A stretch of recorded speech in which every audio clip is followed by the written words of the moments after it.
minutes late. We're okay. Couple minutes late. Yeah, as long as we're only like 10, that's not bad. Yeah, couple minutes like late with the Diaz brothers and stuff. All right. Yeah, I had a little trouble on my end, but oh well. At least I get to go on your channel and I'll throw it on mine right after. We made it. We're live. Me and my friend Jake Shields. We're here to talk about all the most disgusting things in the world right now, aren't we, Jake? Yeah, the least surprising thing in all this is that Trump is compromised by Israel. Like, that's not even shocking. It's like, yeah, we already know. Yeah, yeah, that's like basically you hear that and you're like, okay, cool, whatever. Sorry for being late, guys. As you can see, this little demon in the corner, she jumped on my laptop and closed out all my browsers with everything that was set up right before we went live. So good thing she's cute. Yeah, so Munchkin kind of beat us up on that. Jake couldn't remember his password to his YouTube channel to go live on his channel. I hit in the head for 20 years for a living. I mean, it's pretty impressive that I even have a podcast and successful at multiple things. That's true. You did get punched in the face for a living for what, 2 decades? Yeah. Hell yeah. All right, guys. Excited to be here. We'll let everybody keep filtering into the show. Yeah, Jake, you just got done doing an episode. So I think we should give a second.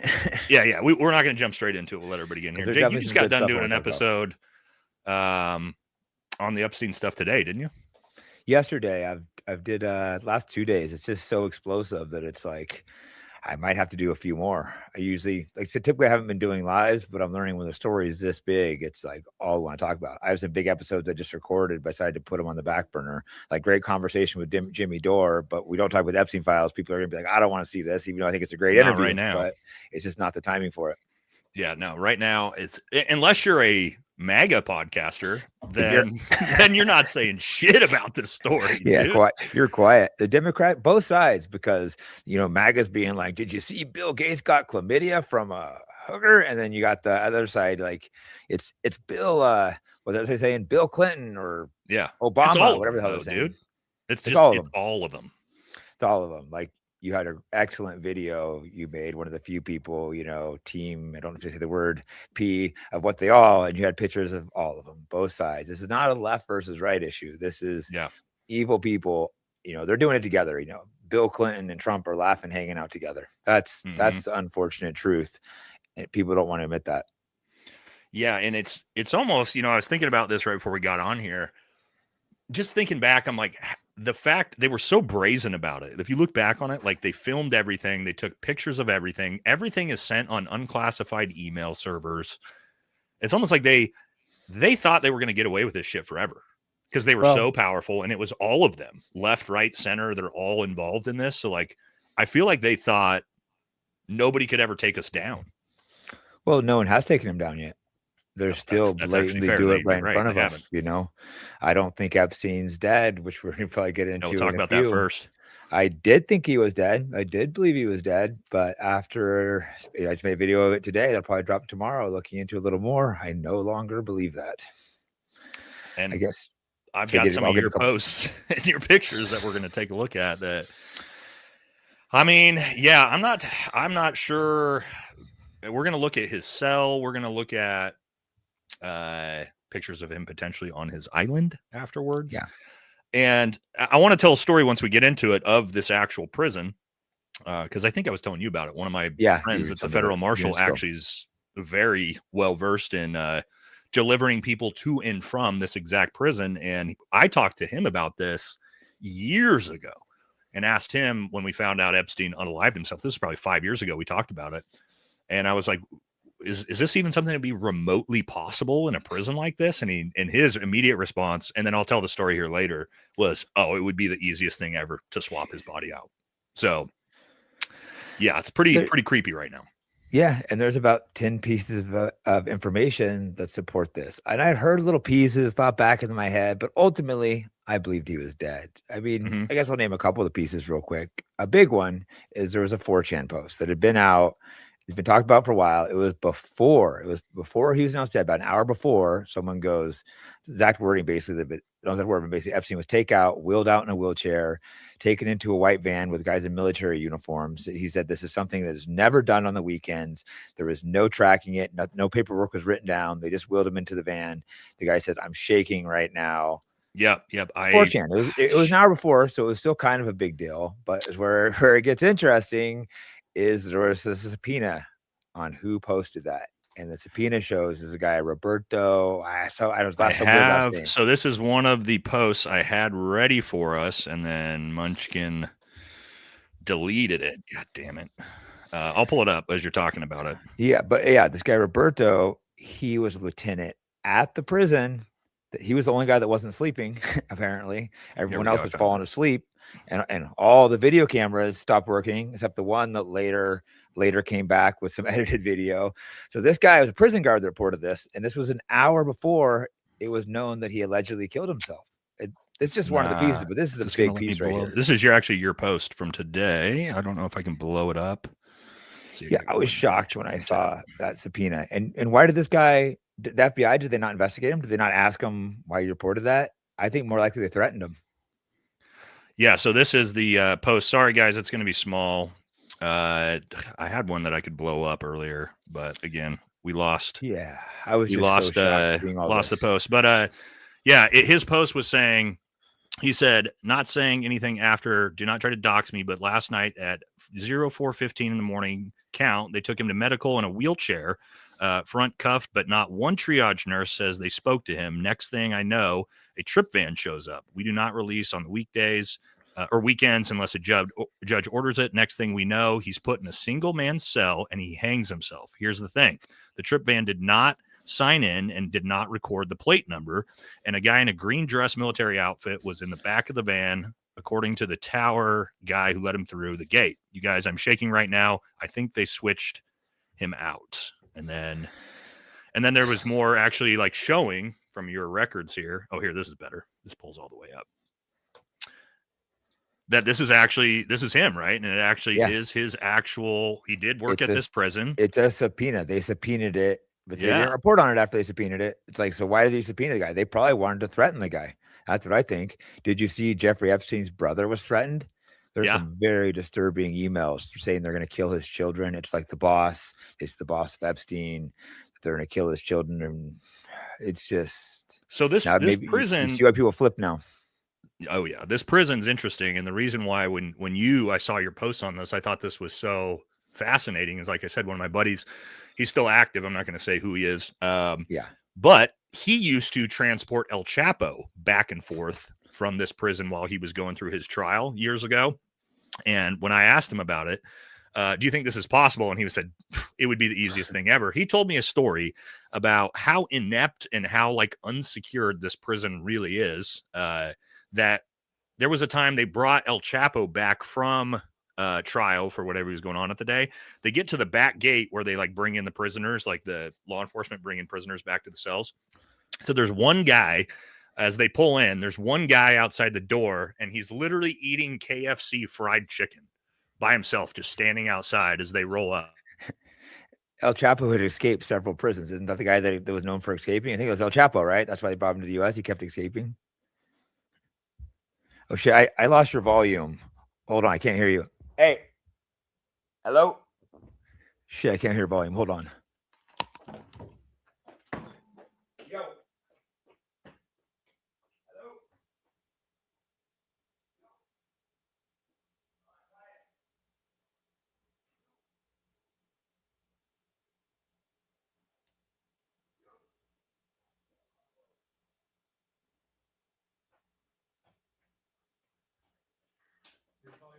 I can't hear him.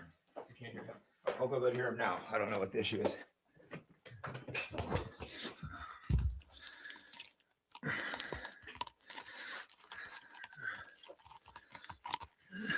All kinds of mess ups today. Damn, I still can't hear you.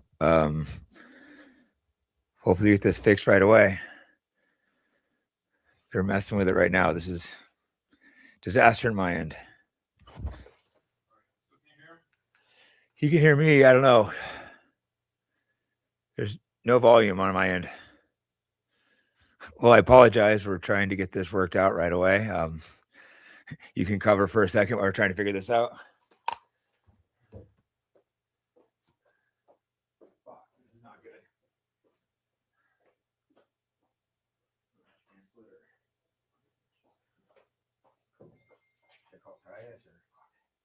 Hold on.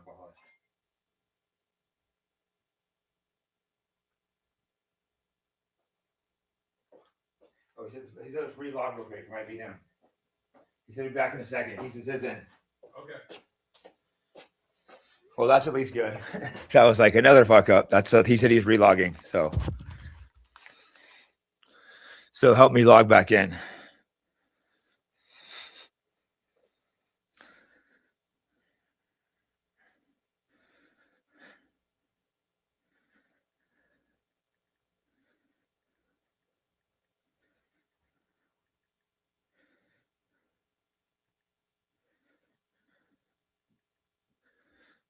Do we need Ron to log back in or no?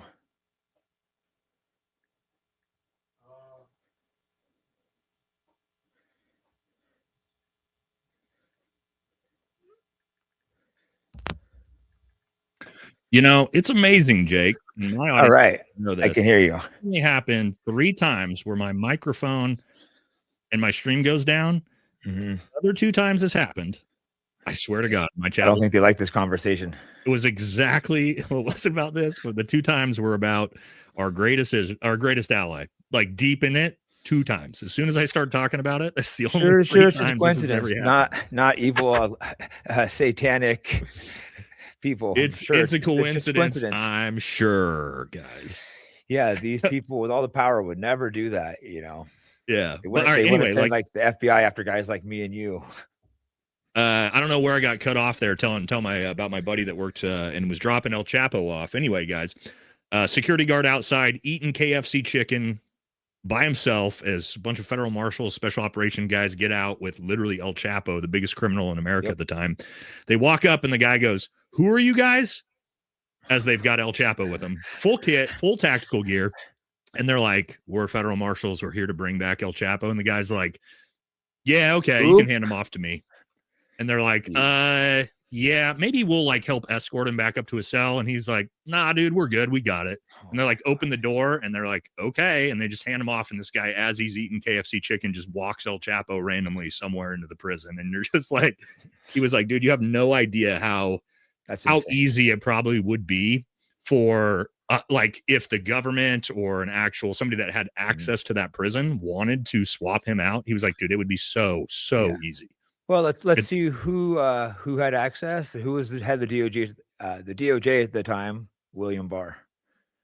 Yep. William Barr, dad, is the guy who hired Jeffrey Epstein as a math teacher to. I know, yeah, isn't that crazy? The connections. Yeah, and he wrote a book, I think, Galactic Space Galactics. The book is literally about these elites on this other planet. They get bored, so they start kidnapping, torturing, raping, breeding humans, goy, basically taking them and abusing them.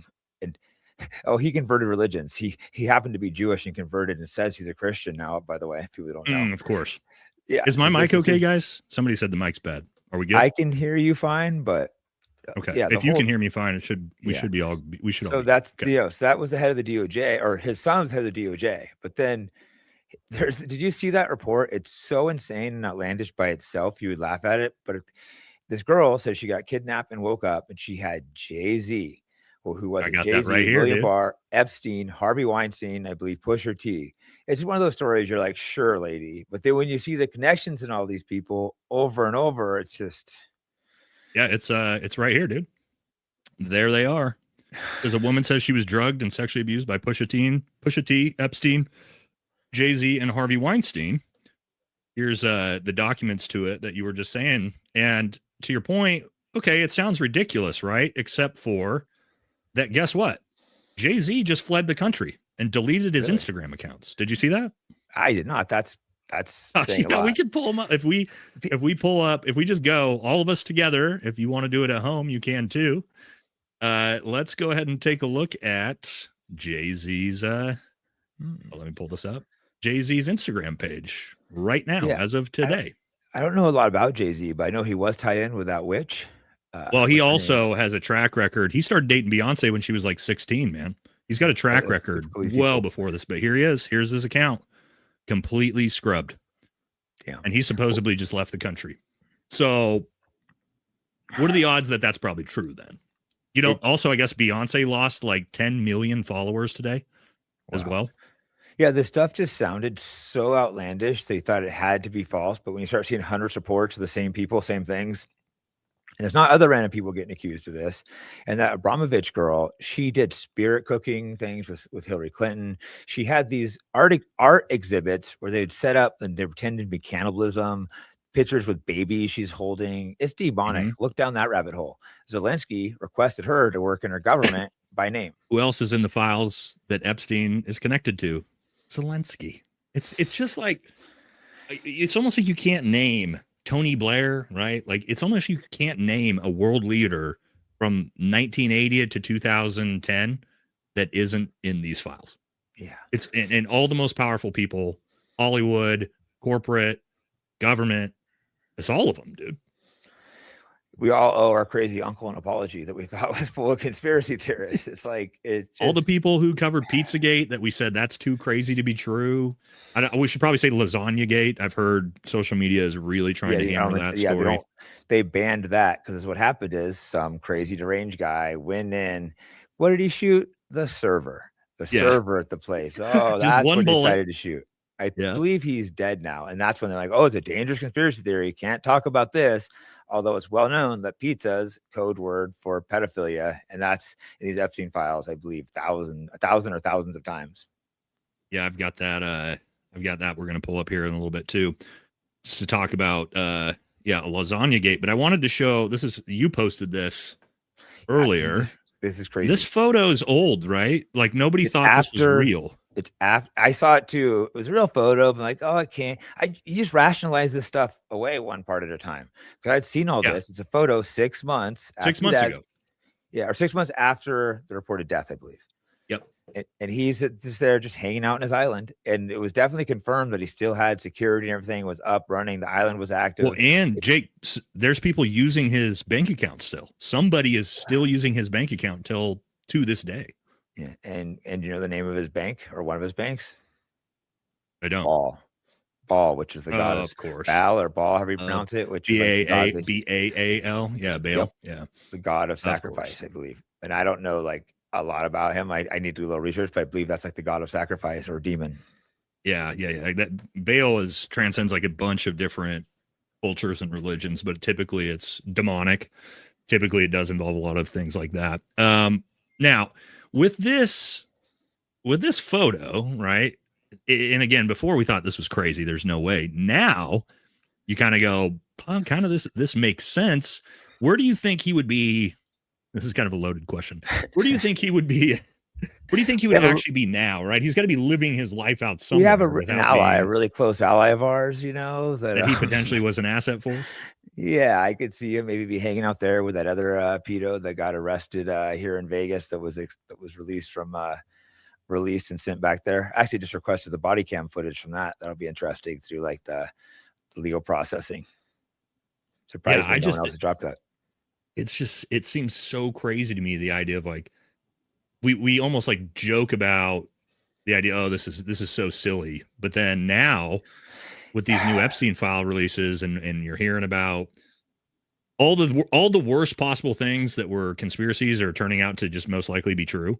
To where you're like, okay, well, maybe it's hard to comprehend. It's been a rough few days for me trying to like process this all. You know, I think we're both fathers and stuff, and it's just such a level of demonic evil that's still running our thing, and it seems likely to be true. I hope it's not. I hope I'm some crazy conspiracy theorist, but like the amount of evidence just seems overwhelming at this point.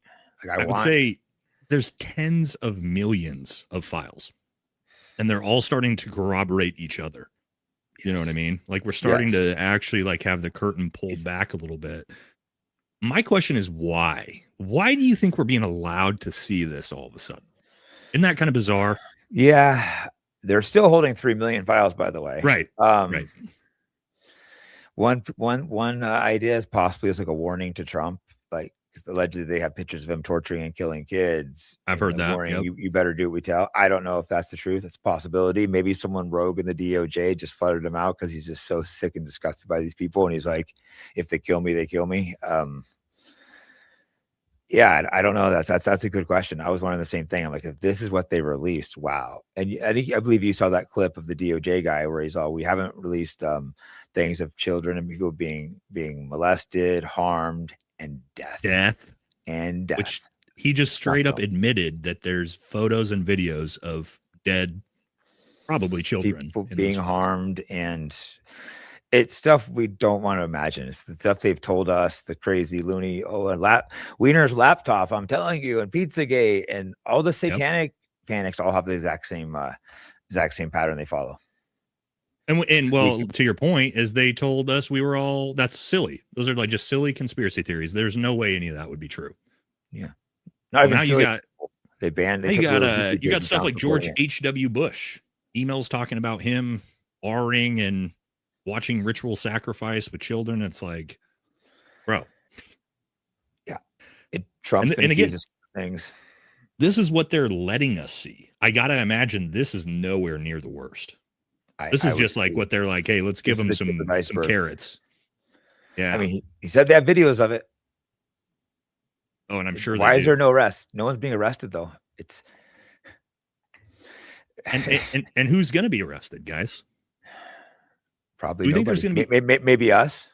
Yeah, I've heard the FBI has been calling friends of mine recently and whatnot. A little scary, you know. Yeah, actually, we probably will get arrested before anybody in the Epstein files just for talking about it.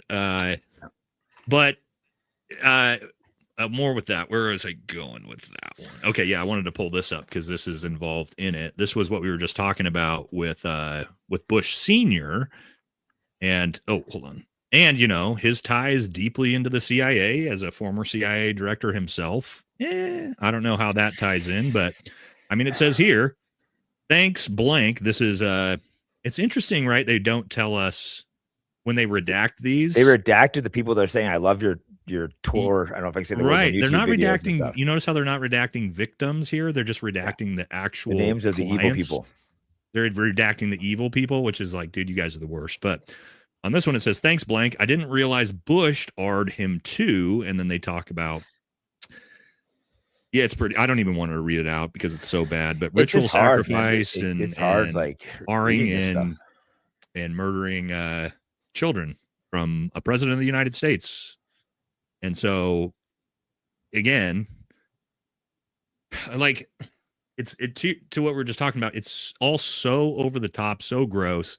It seems so unrealistic that it's hard to take seriously, but I think it's obviously real. The shit's real. It's happening or happened. Yeah. I would say still happening probably. Yeah. Around 2 years ago, I started looking at some of the satanic ritual panics. There's like a lot of truth to that. I don't think on this today we'll get too into it. Things like the Finders cult, Franklin scandal. There's one, I can't remember enough names, like the Dro case, something in Belgium. That's the one when I realized it was real, because there's like arrests, 27 witnesses and people involved with the investigation got murdered. They have all the bodies, all the kids that survived said all the leads were involved. They convicted some guy on welfare who had 12 homes. He said he was just a pawn. It's just, our news never covered it. There was mass protests of 100,000 people all around Belgium because it was so obvious the leads for torturing and killing kids over there. And it just got buried. No one got arrested. Well, a guy got arrested on welfare. That's the guy they prosecuted for some welfare fraud. Well, they blamed it on him, but he said he was a pawn. Everyone involved said he was a pawn. We think that sounds crazy that our government didn't cover that, but bro, our government is not covering this today. That's mainstream crazy. media is not watching mainstream media, but I've heard the same thing, and that is crazy.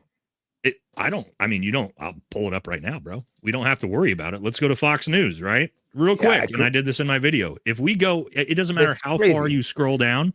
It's all, what is it? It's right now. Jesse Waters talking about probably Minneapolis and Don Lemon and ICE. And I could scroll down for the next 50 videos.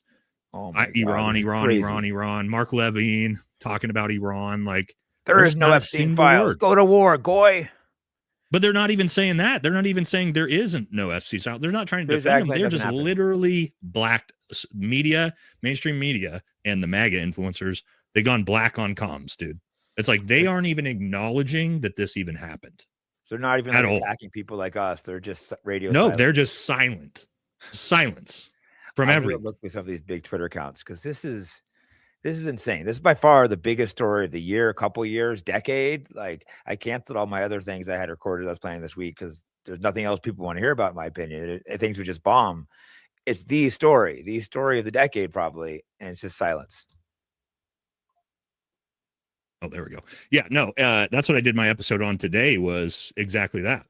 Like, if you go to, well, there is one person who covered it on the right, and it was Officer Tatum. And do you know what his video was titled? What? I swear to God, and we could look at it, but his video was titled, and I'm shit you not, how the new Epstein, it's not perfectly like this, but like how the new Epstein File release exonerates Trump and embarrasses Democrats. And I'm like, yeah, those Democrats. And I'm like, bro, I get it. There's, and trust me, and I'm not a one side or the other. I think it's all of them. It's Democrats, Republican, they're all gross, but it's also like, dude, did you miss all of this? Like, this is like 10 pages of allegations of Trump R-ing 13-year-old girls. Like, what do you mean this exonerates Trump? It's always 13-year-old girls too. People have a type. If I could guess, Trump's type is 13. When you have multiple 13-year-olds accused of things, one of them, by the way, was murdered after the guy was concerned about, after going police, that she was going to get killed in the tip line, and then she had her head blown off. Yeah, I mean, and there's actually a bunch of those kind of in those same files that sort of allege with that. And so it's like, what are you guys talking about, dude? It's embarrassing. Like, there's 10 pages of this stuff. There's dozens of allegations. And it's not just Trump, it's Clinton, it's Gates, it's all of them. But like, the idea of what I don't understand is, I mean, I'd say we're like conservative guys, right? Like, yeah, overall, we lean conservative, but I'm just so disgusted by the Republican Party. Like, there's no way I vote Republican. Same with, I mean, exactly. Yeah. I'm on board with you 100% on that. But my point is, like, you would think, even as conservative guys, or if you were MAGA, if you found out, for me, you found out the conservative guy in charge, most likely it looks like, was R-ing 13-year-old girls for, I don't know, probably 2 decades. Why are you defending that? That's my red line. You have to have a red line. Like, even got into an argument with Nick Fuentes, who's been a friend of mine a while. We talked to the phone. It's just like, bro, I'm just not, wearing the Epstein shirt and stuff. I should have called you first, maybe, instead of saying something publicly.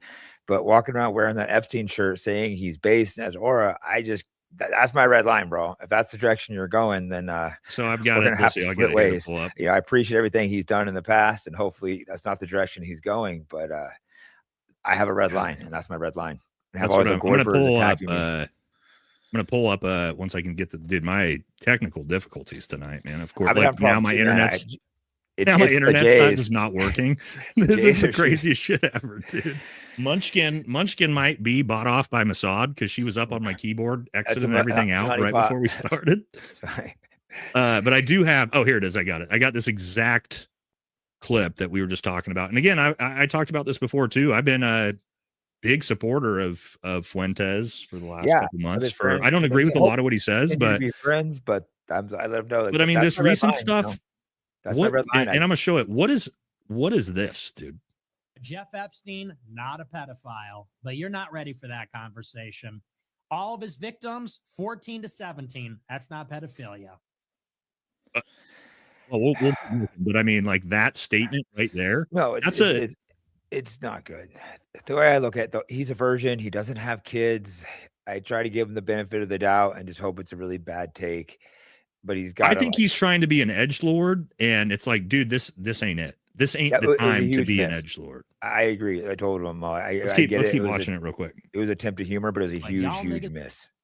Well, we can't say that. Ain't ready for that. Good thing I paused that at the perfect time. So today, Nick Fuentes goes on to X and says, my application for Kick partnership program was approved on Wednesday. By today, Monday, Kick terminated my account from their partnership program for no reason. Now, here's the interesting part.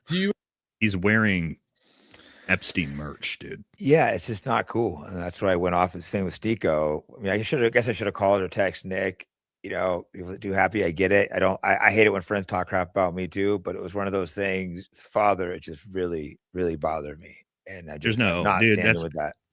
I think he's trying to be an edgelord, and it's like, dude, not what we're talking about now is This is just a whole nother level of disgusting of what's been going on. I saw some of the pictures I think you posted with Big E and like literal like 5-year-old kids, dude. Yeah, I posted one because they're being like, it's not pedophile. So I posted one. It's like a 5 or 6-year-old.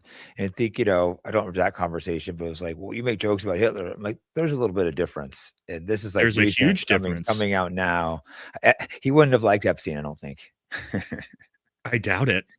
Yeah, I would probably would have gotten rid of Big E immediately based off of what we know his thing. That's what I don't understand with Nick. It's like, dude, you're the whole Israel's the problem guy, and then you're like simping for one of the biggest obvious like Mossad agents in the history of everything. I think he was trying to be edgy and different, and it was a huge miss. That's what I'm hoping and thinking, but we'll see where things go from here, because that's hopefully my red line. It seems like he's doubling and tripling down, and it's just like, dude, this ain't it, man. This ain't it. Because if that's the case, they'll have to disassociate, because that's my red line. But it's also, who he's aligning himself with? MAGA, Ben Shapiro. He sounds like Ben Shapiro. And it's like, dude, if you're gonna like regurgitate Ben Shapiro and Randy Fine talking points, what are we doing here? Well, I haven't liked his last couple of takes, but I wasn't gonna like attack him over it, friend. But I'm not even here to attacking him. I'm just here to say that, like, you're saying 14-year-olds, like 60-year-old men raping 14-year-olds isn't pedophilia. Sorry, dude. Exactly. It is. And it's always the goyim. He did have a point by saying like, hey, this is a blackmail operation, but I think he's missing the point that it goes far beyond that. He's missing a big piece of it. So he's right by pointing that aspect out, that, he's saying, hey, this is used to blackmail politicians and other people, but it goes far beyond that. Something far darker, evil, sinister. And not just darker in the satanic side of things, but like just the level of influence this dude had. I don't know if you saw this just came out, Jake, where a 2017 email, Bill Gates discussed plans for pandemic simulations with Jeffrey E. And the whole thing is an email describing reference proposed projects such as simulated outbreak scenarios, expanded health data infrastructure, neurotechnology research potentially useful in national security during a pandemic. This dude was discussing basically COVID 2 years before it happened with Bill Gates. And this is like one of 100 things of just like weapon trafficking to Africa to being involved with Bill Gates on COVID. Like this Ukraine, dude, I feel like this Ukraine war, Gaddafi. I wish I was shocked, but nothing will shock me at this point. There's nothing. He was involved in talking about the 2014 coup in Ukraine. Like, to your point, I'm starting to feel like Epstein. And maybe it's an extension because he said that he works directly for the Rothschilds in one of the emails, which is not shocking. Another conspiracy. It almost feels like this dude was running the world, bro. Like, or at least him and his cabal that he was a part of. I think he had a boss, though. I think he was very high up. Right. That's what I meant. Like the cabal he's working under, maybe. But like, dude, he's a part of everything for the last 20 years. Every big thing you could think of, he just happened to be involved in it. There's somewhere where there's a conversation, I forget who, and someone goes, the Jays run the world, and they all broke out hysterically laughing, or someone's, about like someone making that claim. But then what did he say? And I'll pull so we can see this here. He said himself, this is the way the Jay makes money and made a fortune in the past 10 years. Let the goyim deal in the real world. Like this is the type of shit he's saying, dude. Yeah. I think it's important to add it to Epstein. It wasn't just politicians. It was mostly like these big tech guys and stuff, which would give them inside information to the companies if they have blackmailed them, which means insider trading, also backdoors. I think that's a big part that a lot of people miss with Epstein files. It wasn't just for politicians. It was for all kinds of powerful, influential people. Finance. It seems like they always have these insider trading tips. Like what was the guy that one of the guys that was Charlie Kirk talks about it. He talks about it in this email right here, Jake. He says, oh yeah, here it is. This is the way the J makes money and makes a fortune in the past 10 years. I'm selling short the shipping futures. Let the goyim deal in the real world. So to your point, he's talking about like finance stuff like that nobody probably knows about, but he's probably better trading with. A good example of this is what of the guy that Charlie Kirk was with, billionaire, right before he was shot. Damn, I can't think of his name. Well, during COVID, he pushed Bill Ackman. pushed Trump to lock down the country. He did this bet, put 2 million, turned it into in the hotel industry in a month. 1,000x his money in a month. That's unheard of. I asked Grok, what's some other examples of this? And they gave two people. One was Larry Silverstein, who many of you know, 9/11. And another guy. Can't say that. I didn't know who he was. And I go, what is his ethnic background? I don't need to say that. You will know. It's just always. We're getting to the point where, but also with these emails from Epstein, it's like, dude, but they're like saying it out, like they're saying it in private. He's got another one with. Did you see the one with the former commissioner of the NBA? I forget his name. In an email to Epstein, Epstein was like, "Hey, wait for me in the lobby." And what was somebody in the chat will know who was the former NBA commissioner, guys? Stern. And he responds to Epstein and he goes, "That's for Goyim." In a conversation between the two of them. Like, I don't wait in the lobby. That's all over the files, by the way. Just hatred and like just for all other races. Everywhere. And you had a great chart right here, Jake, showing exactly that. Or people actually looking the term up since the Epstein files came out, because now everybody's like, wait, what does this mean? Yeah, Goyim. Oh, it's basically the N-word but they're the only race that has it for everyone that's not them. Everyone is the N-word to them. Is the Goyim. It's like cattle, slaves. And these powerful people, like back, you know how I kind of jokingly said the least surprising thing was that Trump is compromised. That's by Chabad Lubavitch, which is the extremely powerful. Those are the ones that crawled out of the tunnel. And the guy that ran their headquarters, he believed that our souls aren't holy, that their souls are separate, they're divine, and we're just like a disgusting, non-human like soul. And these are the guys that Trump goes to, Putin goes to, Javier Milei goes to, one of the most powerful men in the world. Yep. Now, I want to take a look at, have you seen Trump's response to this? Probably calling Massey a loser. No. We'll just have to watch it together, because if you haven't seen this, it's actually hilarious. I don't know why he's in a tuxedo. What? But he got asked this yesterday, and they asked him about the new Epstein file release, and here's what he had to say. It's a little hard to hear at first because they're on a plane, but once he starts talking, we'll be able to hear it. What did you think of the latest release of Epstein files, and do you think your critics will be satisfied with? Well, they should be, because it looked like this guy Wolf, who's a writer, was conspiring with Epstein to do harm to me. And I didn't see it myself, but I was told by some very important people that not only does it absolve me, it's the opposite of what people were hoping, the radical left. So Trump's take is, which is crazy because he's even said, I haven't seen it, but people are telling me about himself. I'm sure he hasn't that the new release exonerates him. That's his take. He's exonerated now. Yeah, I don't think you use Twitter, thankfully, but there's like all these large accounts that literally is all they do is simp for Trump. Whatever he does, their tweet is going to be trying to rationalize it. So it'll be like, what are they doing with this? Bomb him. If he doesn't want to bomb him, don't. He's just like literally whatever. They're waiting for his opinion on something. It's just, can you imagine being one of those people? No, I can't, because that's not what we do. That's not what me and you do. So no, I can't imagine being Brandon Tatum or Betty Johnson. I literally, as a grown man with a nutsack with testicles in it, I cannot imagine simping for a politician who's a pedophile this hard. Yeah. No, I agree. I think we have a lot in common. We talked about last episode. Just I realized hanging out with elite military guys, not low level ones, but elite ones like you and Brent. Like I feel like we used to have so much in common with elite fighters. It's like the way our personalities, our behavior, or not being able to simp, not being able to stay quiet. Yeah. Well, unfortunately, and we're going to talk about this next, is I would love to say, are there any big UFC fighters that you found in the files yet, Jake? Just as a question. I don't think so. At least not in a bad way. Someone mentioned that someone might be there. Well, someone mentioned someone might be there, but I don't want to say his name in case it's not true. But I don't think it'd be in a bad way. So unfortunately for the special operations community, let's talk about this real quick. There's something bad in there. It's about to get bad. Really bad. Unfortunately for the special operations community, Dick Marchenko, the founder of SEAL Team 6, is in the Epstein files. And this is the initial document here. It says the lead is generated follow-up information that USC retired Richard Marchenko is in the custody of Mexico City regarding a child sex trafficking ring investigation by the Mexican authorities that is perpetuated to or reported to include video evidence held by Mexican law enforcement officials of Jeffrey Epstein engaging in sex acts with minors. The said minors were reported as possible USCs. So yes, the founder of SEAL Team 6 was put in a Mexican prison for being involved in Big E's sex trafficking.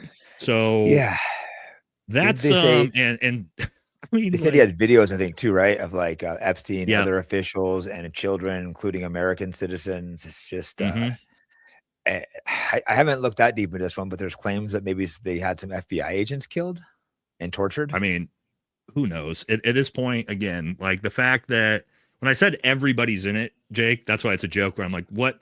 We're waiting for like John Jones. We're waiting for John Jones to pop up in the Epstein files, right? Out of all people, it would be, and I like Jones, but he's done. You know what I mean? I'm just saying it's just like, it feels like the fact when we're talking about it's everybody, and then we're like, oh yeah, don't worry, the founder of SEAL Team 6 is also, was arrested for child sex. That's gotta be disappointing for you, right? There's probably a guy like SEAL Team 6. I'm not a Navy SEAL, so thank God. It wasn't a Green Beret. Like Green Beret, like the SEALs must be like disheartened. The guy is like, well, you know what the crazy thing about this is, though, and you probably, this is like way too deep to get into in a rabbit hole, but SEAL Team 6 and the Navy SEAL community, if you go back into like Roberts Ridge, John Chapman, like they actually have a massive amount of super sketchy shit that's like underneath the veil that's been happening as well. That's all tied into like Obama and a bunch of other stuff. So, it's the Democrats. Well, yeah, actually with the SEAL teams, it kind of is, but it's just one of those things where I heard about it and I was like, oh yeah, I'm actually not shocked that SEAL Team 6 was somehow involved in child sex trafficking. Like, it's horrible to think about, but it's like, yeah, it's right there, dude. That's an FBI. This is FBI documents. Let me pull this back up. And again, this is pulled directly from the Justice Department website. This is the second portion of this. But yeah, I mean, like this is straight stuff. Like this is straight stuff from the FBI. Like we're talking about here. Yeah, and some of this stuff, not 100% of it is necessarily true. It's tips, witnesses, but there's too much. Well, this is because they pulled him out of a Mexican prison, dude. He was arrested in Mexico for it. Yeah, this is like a very like the elite of the elite. I imagine the guy who founded that must have been like really badass, but so disappointing that he's working with these, probably with the cartels. And there's been lots of connections with Israel and the cartels. People saying they helped train them. There was one big case. It was a huge international story of like, I think it was 27 or 37 students for protesting. They got rounded up in a school bus, driven off, and they disappeared. And the investigator, it turned out he was one of the guys that like tortured and killed them. And what happened? He fled to our greatest ally. They took him in and they're protecting him. Many of them that do that, dude. We hear this over and over and over again, which also makes it sort of compelling for the idea of, Epstein to potentially be there somewhere, right? Because I almost feel like he'd be a hero there, dude. Oh yeah, and they tend to take care of their own. They do look out for their own. They do get them out of jail. They give them honors. It seems likely. Well, we're talking about earlier. I forgot to mention, some of like the cameras that faulted, all that, the guards that fell asleep. They released a video saying it was the cell. There was 2 minutes and I believe 59 seconds cut out. That'd be enough time to get him out, put a body in. How long would that take? 2 minutes. 2 minutes. How crazy is that they literally put that out and they're like, yeah, don't know why 3 minutes is just suspiciously missing. We found the footage, guys. 3 minutes missing. I'm sure it's fine. I think he's like sleeping in bed, chilling, and there's just cuts, and then he's like sitting there hanging.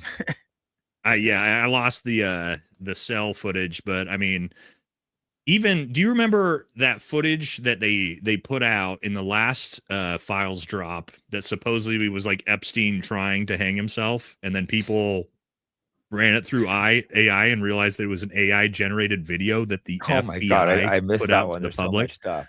It's fake. They put out a fake AI video, and all the people who can fact check what videos are AI because there's a technology for it. We're like, that's an AI video. Goyam, take this video and shut up. Yeah. Yes. He hung himself. It's just it's so crazy to me, man. I want to talk a little bit. Go ahead. Sorry. Just Mexico. I want to hit one more quick thing on Mexico with connections there. This is a wild story that hardly anyone's ever heard of for some reason. Like after September 11th, 2 Mossad agents. They had machine guns, grenades, just fully ready, like tons of ammunition. They busted into Mexican Parliament to do like a mass attack, probably kill like I don't know if it's Senate or Parliament, whatever their members are. But then they were tackled and arrested right before they got to kill people. And they had Pakistani passports. So it was a false flag operation. It was front page of the newspaper that day. After that, it was never covered again. A month later, they were transferred back to Israel. Isn't it interesting? And so many of these stories, and I covered these on the channel, but like even just going back a couple months for us, like everybody remember about the Washington, D.C. shooter that happened, and then just 2 days later, nobody brought that up or talked about it again? Or what about Bondi Beach in Australia? Remember? Yeah. Turned out that like, oh, maybe these guys were actually trained by the IDF, and then we never talked about it ever again. We just disappeared. Nope. Yeah, that disappeared. But Australia used that to pass these laws, anti-discrimination laws, where if you criticize Jews, you'll get thrown in jail now. People are getting arrested for like saying, hey, this is a Jewish law. Jail. Yep. 100%. Let's hit 1 or 2 super chats real quick before we fall too far behind. See what the chat has to say. Take some of my VA scam money. Oh, this is dunking on Matt Walsh for shitting on disabled veterans. Love the channel. Stay solid. You and Jake are fire together. Thank you, bro. Thank you. Bannon's in the files. Yep. Yes, that's actually real quick. We said Bannon. I believe there's an email text exchange with. They believe it was Bannon. It wasn't 100% verified, saying he could help him go somewhere where he can't be extradited. I think. Have you seen the new interview that just dropped between Bannon and Epstein? No, a couple hours ago. There's just too much stuff to. I have it if we want to watch some of it later, but like, dude, it's him again. It's just him like talking about like, oh, how'd you go from a math teacher to whatever, and his excuses are it's just wild. But we can look at that later. 4chan like gave him houses and I'm sure not through any blackmail involved in that. 4chan was a psyop and breeding ground for sordid excrement. I mean, 4chan might not be the best site, but the best site. People saying, "Oh, that's from 4chan." Yeah, that is from 4chan, but a subpoena shows it's from a guard that worked there. That's why I kind of said, "Oh, it's just 4chan." Before, no, he was confirmed that he was a guard there, right, through the subpoena in the court system. That's what subpoena shows. Yep. AJ says they need to take ground penetrating radar to that golf course. Yeah, supposedly there's a bunch of dead bodies on that golf course. You see that? Yeah, I saw that too. It's just there's just so many things. It's like you can't keep track of it all. And maybe that's kind of like, I almost feel like if they were smart, they would have dumped them all at once. Like just flooded the zone, made it so overwhelming, and then invade Iran 3 days later. You know what I mean? Like dump all of them strategically, right? If you want to, because they're obviously trying to distract us. Yeah. But I think that still might be a likely scenario, invading Iran. Oh, it's 100% coming. It's right. It's right here. So there's new this just came out a couple days ago. We'll read this real quick. Israeli assessments are currently indicating that the United States, on the orders of President Trump, will launch a broad attack soon on Iran with the goal of toppling the Iranian government, according to the Israel Public Broadcasting Corporation. So Israel is saying this on their news right now. Significant cooperation to prepare for such an attack is taking place between Israel Defense Force and U.S. Armed Forces. So that's as of 2 days ago. And how much do you think this will benefit America? Well, I mean, like, here's the thing, and I'm being sarcastic because it won't, obviously, guys. But if you're a MAGA influencer or Ben Shapiro, then you can try to justify this as being great for America because it's good for Israel. That's literally what they say, right? It's good for America because it's good for Israel. Yeah. They don't explain how, but shut up, and go fight our wars. Yep. All right. Where's the Kalshi bets on whether Bill takes the DOJ to court within a couple of years and Melinda takes Bill to court because of antibiotics? Dude, and this is how crazy it's everywhere. Did you see that Bill Clinton and Hillary just agreed to be subpoenaed? This was like 30 minutes before we started. They're going to go before Congress. Subpoenaed in front of Congress for the Epstein files. Oh, wow. Because Bill, didn't he fly with them like 30 or 40 times? Oh yeah, there's no one I've flown with that many times, including like guys I've fought with. I've maybe flown with guys like 20, like the Diaz brothers. Maybe flown with 20 times, but we were traveling around the world fighting and stuff. Isn't that crazy? Yeah, and especially rich guys you work their schedules around that much. Yeah, I don't think there's there. Let's see, 40 times. I don't even think, and we fly nonstop in special forces. I don't think I even flew with any. Like maybe the teammate I worked with for like 6 years, maybe. maybe, but this guy's 40 There's times like 3 to the fighters island. that are part of I my think it team. was 20. We should That's be accurate. I insane. think it's 27 or 28. Somebody in the chat. Correct. So people listening, how many people besides like your wife or something, your girlfriend, have you flown with 27 times? I don't think I've even these flown are like with my extremely wife rich 30 people's times. busy schedules. 30 times? That's but also to the island 30 times. Oh, wow. It was the island. And they had that nice temple there that was soundproof. He spent $100,000 of soundproofing an island. He said it was for his piano, but it was like soundproofing they put in there. I don't think he ever brought a piano in. I think it was 27 times, Jake. We should be fair. Okay. Only 27 times. He flew 27 times the island. It was business. Bill and him were doing business. Yeah. I am Yisrael Chai. Soundgrass says, hey, Nate and Jake, wondering your guys' take on Dick Marchenko's connection, if captured and released from Mexicans, might have been possibly related to the General Cienfuegos release. Corruption General was released in the custody in 2020. I don't know about that, but obviously unfortunately, I'll look that up. What's that name? I want to look that up later. I'm curious now. Dick Marchenko. So rich, but Dick Marchenko. He's what we just talked about, the founder of SEAL Team 6. Yeah, but related to that, I don't know the case you're talking about related to. Yeah, I don't know this case either. But anyway, that's the most I know about it so far. E is hiding out. Trump's pardons are on his way. What a collab. Love it. Thank you, man. All right, one more and then we'll jump back into it. My dog died 4 months ago. My half-brother died today. My country's falling apart. The only thing keeping me together are the truth tellers who can't be bought. Thank you for what you guys do. Well, thank you. Thank you, and sorry for the rough month. Losing dog, brother. Yes, life hits you 3 things at once. I've noticed. Like you always have multiple down, but you just have to keep moving forward. That's all you got to do when things go bad. Yeah, it always seems like that, man. You know what I mean? It comes in 2s and 3s. Yeah, like my life's been good overall, but there's a few times things will hit and it'll be a couple things at once, and it'll be like, damn, this sucks. Then I just keep moving and snap out of it. Next, I want to talk about is MAGA influencers, because do you remember this, Jake? Do you remember these guys? They got the Epstein files. Look at these, and I want to be honest, guys. Look at these fucking idiots, dude. What's this guy's name? I forget his name. He's big on Twitter. He just one of those Trump simps we're talking about. He's so Trump pathetic. simp, whatever. And then you've got what's her name? Liz Wheeler, who's over here, so happy, binder in tow, and it's chosen so funny. By God or no? No. She's a hardcore Christian Zionist, like hardcore. But the funny thing about that crew, and I actually, in my video today where I showed all the MAGA influencers who are silent, I was like, okay, you got Liz Wheeler here proudly holding up that binder. So I went over to her YouTube channel. So we'll see if she had anything to say about the new release of the Epstein files. Jake, if you had to guess, do you think she's covered the story? No, and if she has, it's been to be like, look, it's the Democrats. No, just Bill Gates got chlamydia. Not even that. All she's covering is Don Lemon. That's all Megyn Kelly. That's all Matt Walsh. Everybody. All they're covering is the nobody Don cares Lemon about that story. Right now. Like, didn't you drop a video on that right after this came out? And you're like, well, that's not what people want to hear right now. Yeah, I mean, he's an idiot. He was, doing something stupid. But at the same time, like we had enough resources to go and arrest him, but not a single goddamn person in the Epstein files has been arrested yet.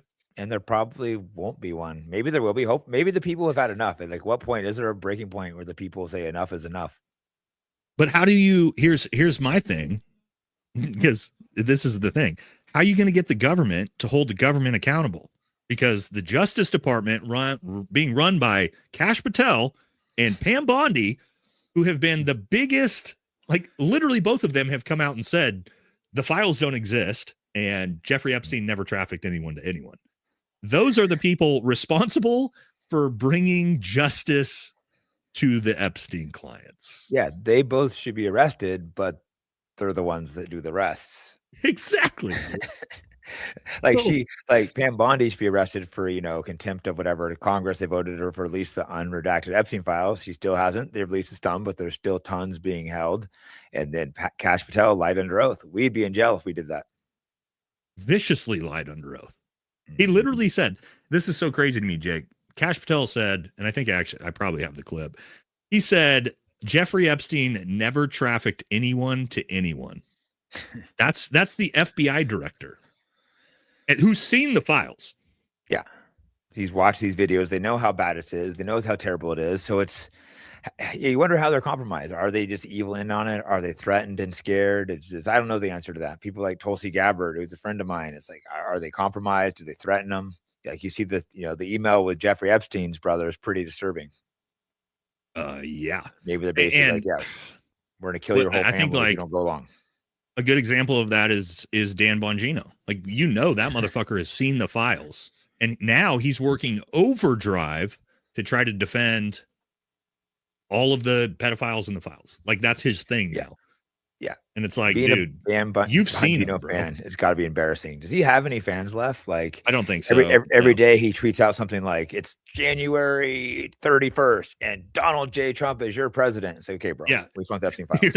Yeah. Okay, man. Yeah. Fuck off, guy. Like, you're the one who helped redact the Epstein files. I don't know what we could probably do. A good way to do it with Bongino is typically the way you could find out.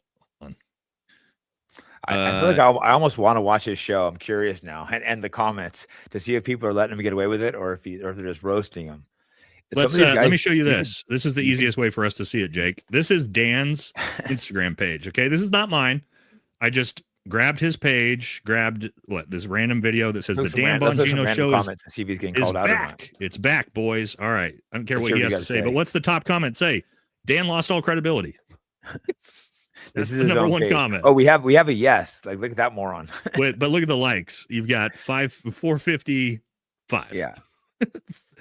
And So, and wait. So here's a couple good ones, right? 14 likes. God bless. The wait is over 12 likes. And then the next negative one, 0 chance I tune in.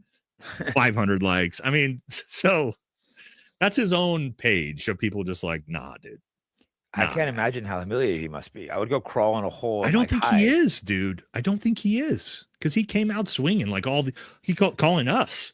Yeah, he's calling out us. You fucking black-pilled losers, and you're just like, Thomas who are you Massey, talking to, dude? People like us. And it's scary when these guys are the law. Like, we're calling out the people that can arrest and have us killed. It is a little concerning, but there's more of us than them. I hope the people stand up and do something. If they start making arrests, it is hard to do something though. You say anything, they'll send the FBI to you, arrest you. You see what they did the January 6th people, 30 years in jail for an insurrection. One guy wasn't even in, I can't remember his name. I interviewed the guy. He wasn't even in town. They gave him like 35 years. That's crazy. Well, and a lot of people are like, dude, Nate, you can't keep making fun of Cash Patel like this. Eventually they're going to kick your door in and arrest you for something. And it's like, well, if they fucking do, they do, man. You know what I mean? It is what it is. I'm not going to shut my mouth. But you're in the same reality for you too. It's like, I don't think we're shutting up. You know what I mean? I've heard they're calling people about me, people that I know. So it's definitely the reality for me. I found out. I assumed it, but actually hearing it still a little bit like, fuck, a little chilling. I think the good news for all of us, to what you just said, though, you're like, there's more of us than there are of them. This didn't really used to be the case, but I think this story is breaking the dam so big that I think like there's just too many of us talking about it now. If the FBI comes and arrests me or you, everyone's going to know exactly everyone. And it'll be massive on the internet. So, but at some point, can they let it run forever? I think that's what they're trying to figure out right now. I think that's what they're going through. They seem very arrogant. Like there's no way we could win. We're just stupid goyim. But it does get concerning when there's like Palantir. There's there was argument before is the military going to really do a civil war and start killing American citizens? Probably not, guys like you. But now they have drones. They can bring in foreigners. Well, here's the thing. We say probably not guys like me, but then we see Dick Marchenko getting fucking arrested for child sex trafficking, dude. And you're like, okay, well, if SEAL Team 6 is being involved in child sex trafficking, what are the odds that I think, like, well, for me, I don't have to worry about me personally. If you asked me to go out and start killing Americans, I'd say fuck off. But is there not some would, enough people to be like, hey, I'm down? They want to be the guys in power, I guess, if they're working for the machine that's taking everything over. If you're one of their top military guys, you get treated well. And yep, and you rise the ranks. So I don't know, man. It's so crazy. But I want to show a couple more takes. I want to talk about the women of MAGA. The women of MAGA here, dude. Right? The powerful women who protect a predator, right? I think, and I talked about it in my video today, they might be the worst out of everybody. And the reason why I say that is these are women that know about the abuse, about the trafficking, about the rape, about potentially now the murders of all these young underage women. And not only are they more than just silent, they are using their platforms and their power to protect these men that viciously abused these young women. That to me is insane. No, it's disgusting. And I get it. They're probably being paid well, but at what price is your soul worth? Yeah. What price? And Epstein used girls a lot of times to find the girls, like Ghislaine Maxwell, but there was other women. I can't remember their names, but there's other women that helped them recruit because it's easier for girls to go and approach these young girls. Yeah, that's why they use madams to do it and not men. Mm-hmm. And they were targeting young women, broken homes. They were intentionally trying to go broken homes. I think he ended up getting caught because he had a girl he was messing with that had a father, noticed something was off with his daughter, and went to the police. And then even the first time, what was her, 30, 40? I don't know how many girls he was accused of molesting and raping. 40, I think 40 plus are in the victim list. Yeah, he basically got no time. He didn't have to I think he had to go to jail 8 hours a day. It wasn't like 2000. Oh, you mean the 2005? Yeah, he could go in and out of jail. He only had to spend the days in jail, I believe, or the nights. Yeah, the nights. It was one of the two, but I think he slept there. But he was out all day, hanging out. Who gets that deal, Jake? Yeah, Jeffrey Epstein. For any crime, who's allowed to go back to their home, work throughout the day, and all I got to do is go sleep in the bed in the jail cell? And I bet he didn't have that bed with no pillow and the lights on, and I bet he wasn't sharing a cell. Then they put him in some nice cushy jail.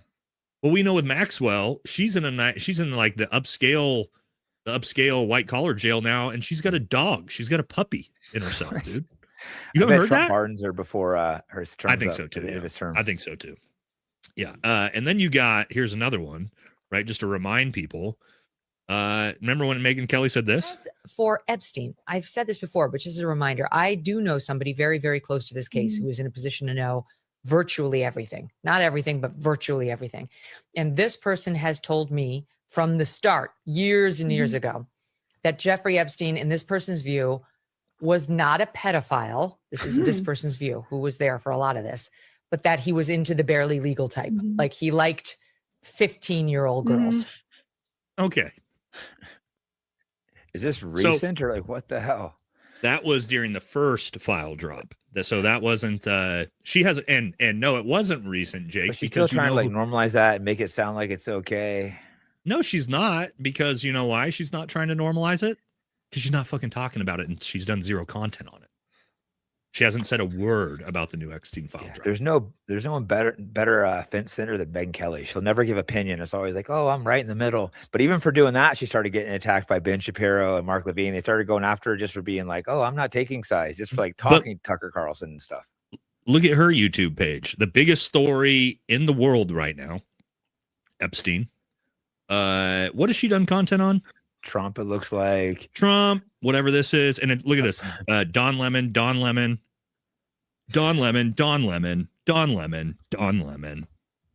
Not a single goddamn word about this story. She's hoping Ben Shapiro and Mark Levine will take her back in. But I mean, think about that. And Megyn Kelly really irks me more than any of them, because, Megyn Kelly, if you guys don't know her backstory, she's the Me Too queen. She left Fox News because she was being sexually harassed by Bill O'Reilly, right? And then the Me Too movement, she was all on board. When Harvey Weinstein, that came out, how terrible this was. She was the leading advocate for women. And then it turns out Trump's in the files accused of raping 13-year-olds. And all of a sudden, Megyn Kelly, what's her response? Well, 14's barely legal. Yeah, if it's MAGA, he's our God King, so it's all right. The grossest thing, no one's perfect. Our president makes mistakes. Yeah, she has children. She has a 14-year-old daughter, dude, and she's saying shit like that. And it's like, for me, disgusting. I know you got daughters. Yeah, I have a 12-year-old daughter, and so I'm like, no, motherfuckers. 12 to 14 years old is not barely legal. It's a goddamn child, dude.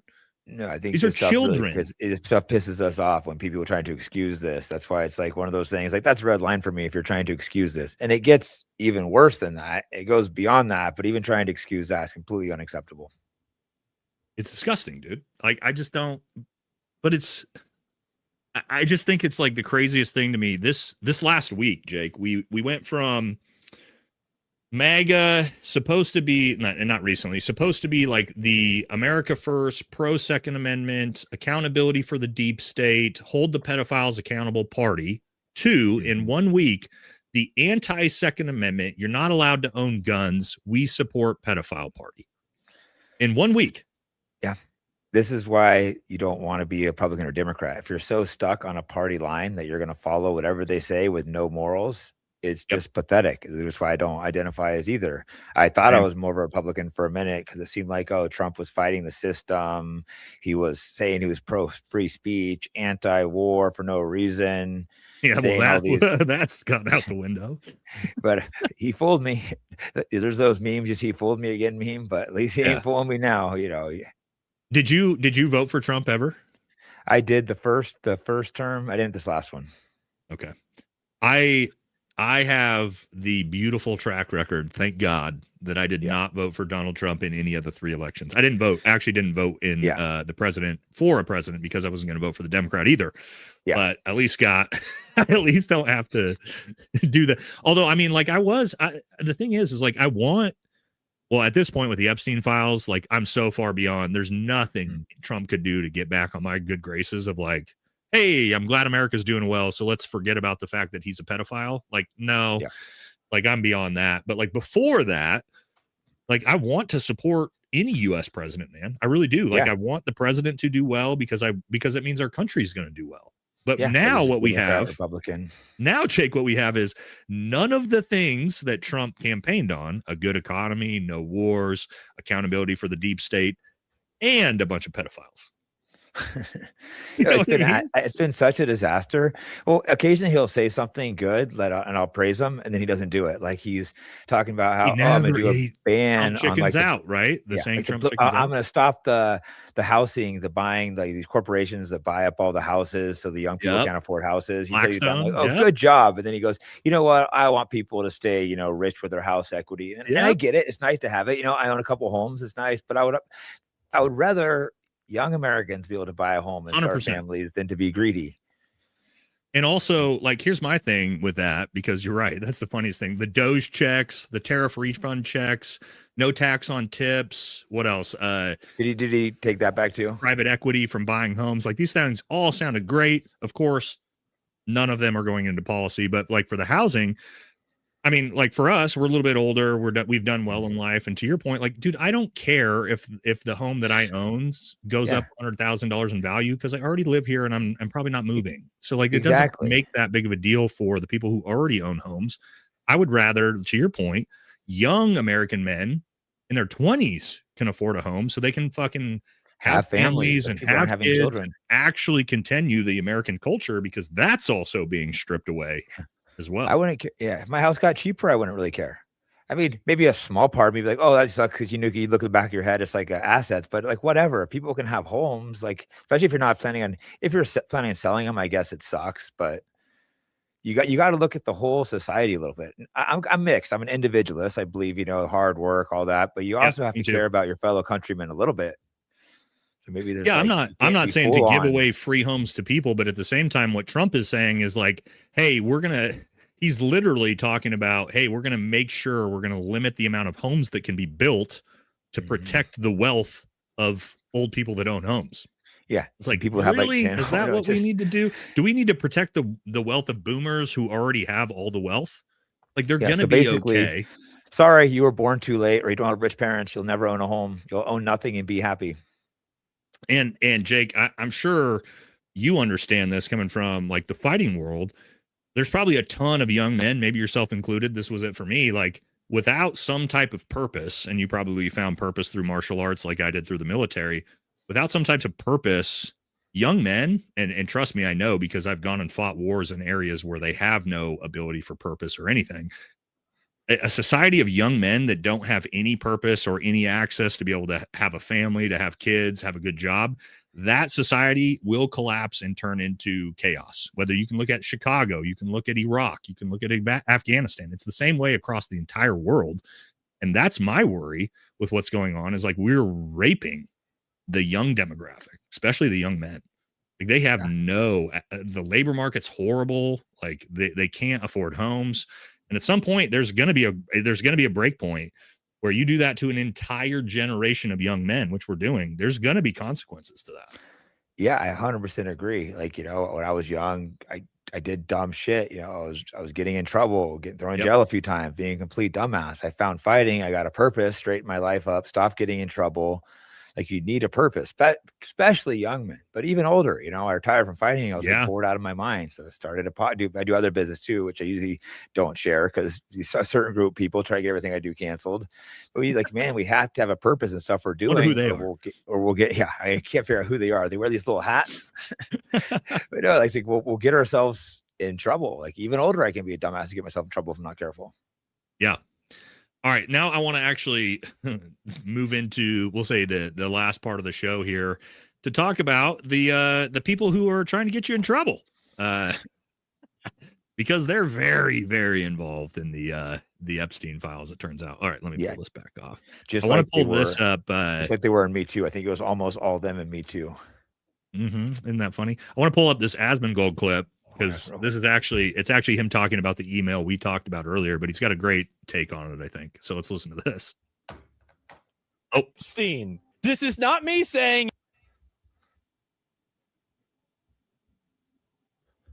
from Jeffrey Epstein. This is not me saying it. It's not Nick Fuentes saying it. It's not Sneeko. It's not Hassan. It's Jeffrey Epstein saying it. This is the way the Jew make money and made a fortune in the past 10 years, selling short the shipping futures. What the Goyim deal in the real world? Oh my fucking God. Bro, every stereotype confirmed overnight. Holy fuck. This is from Jeffrey Epstein. I mean, it's not surprising to me and you, I'm for sure. I think a lot of people are kind of a wake-up call. And obviously, it's not all of them. There's some that are speaking up, but the ones, the elites, they hate us. They are manipulating the markets. They are manipulating things. There ain't, it's all Goyim kids that are getting raped and abused. I don't think there's any J kids in there. So there was,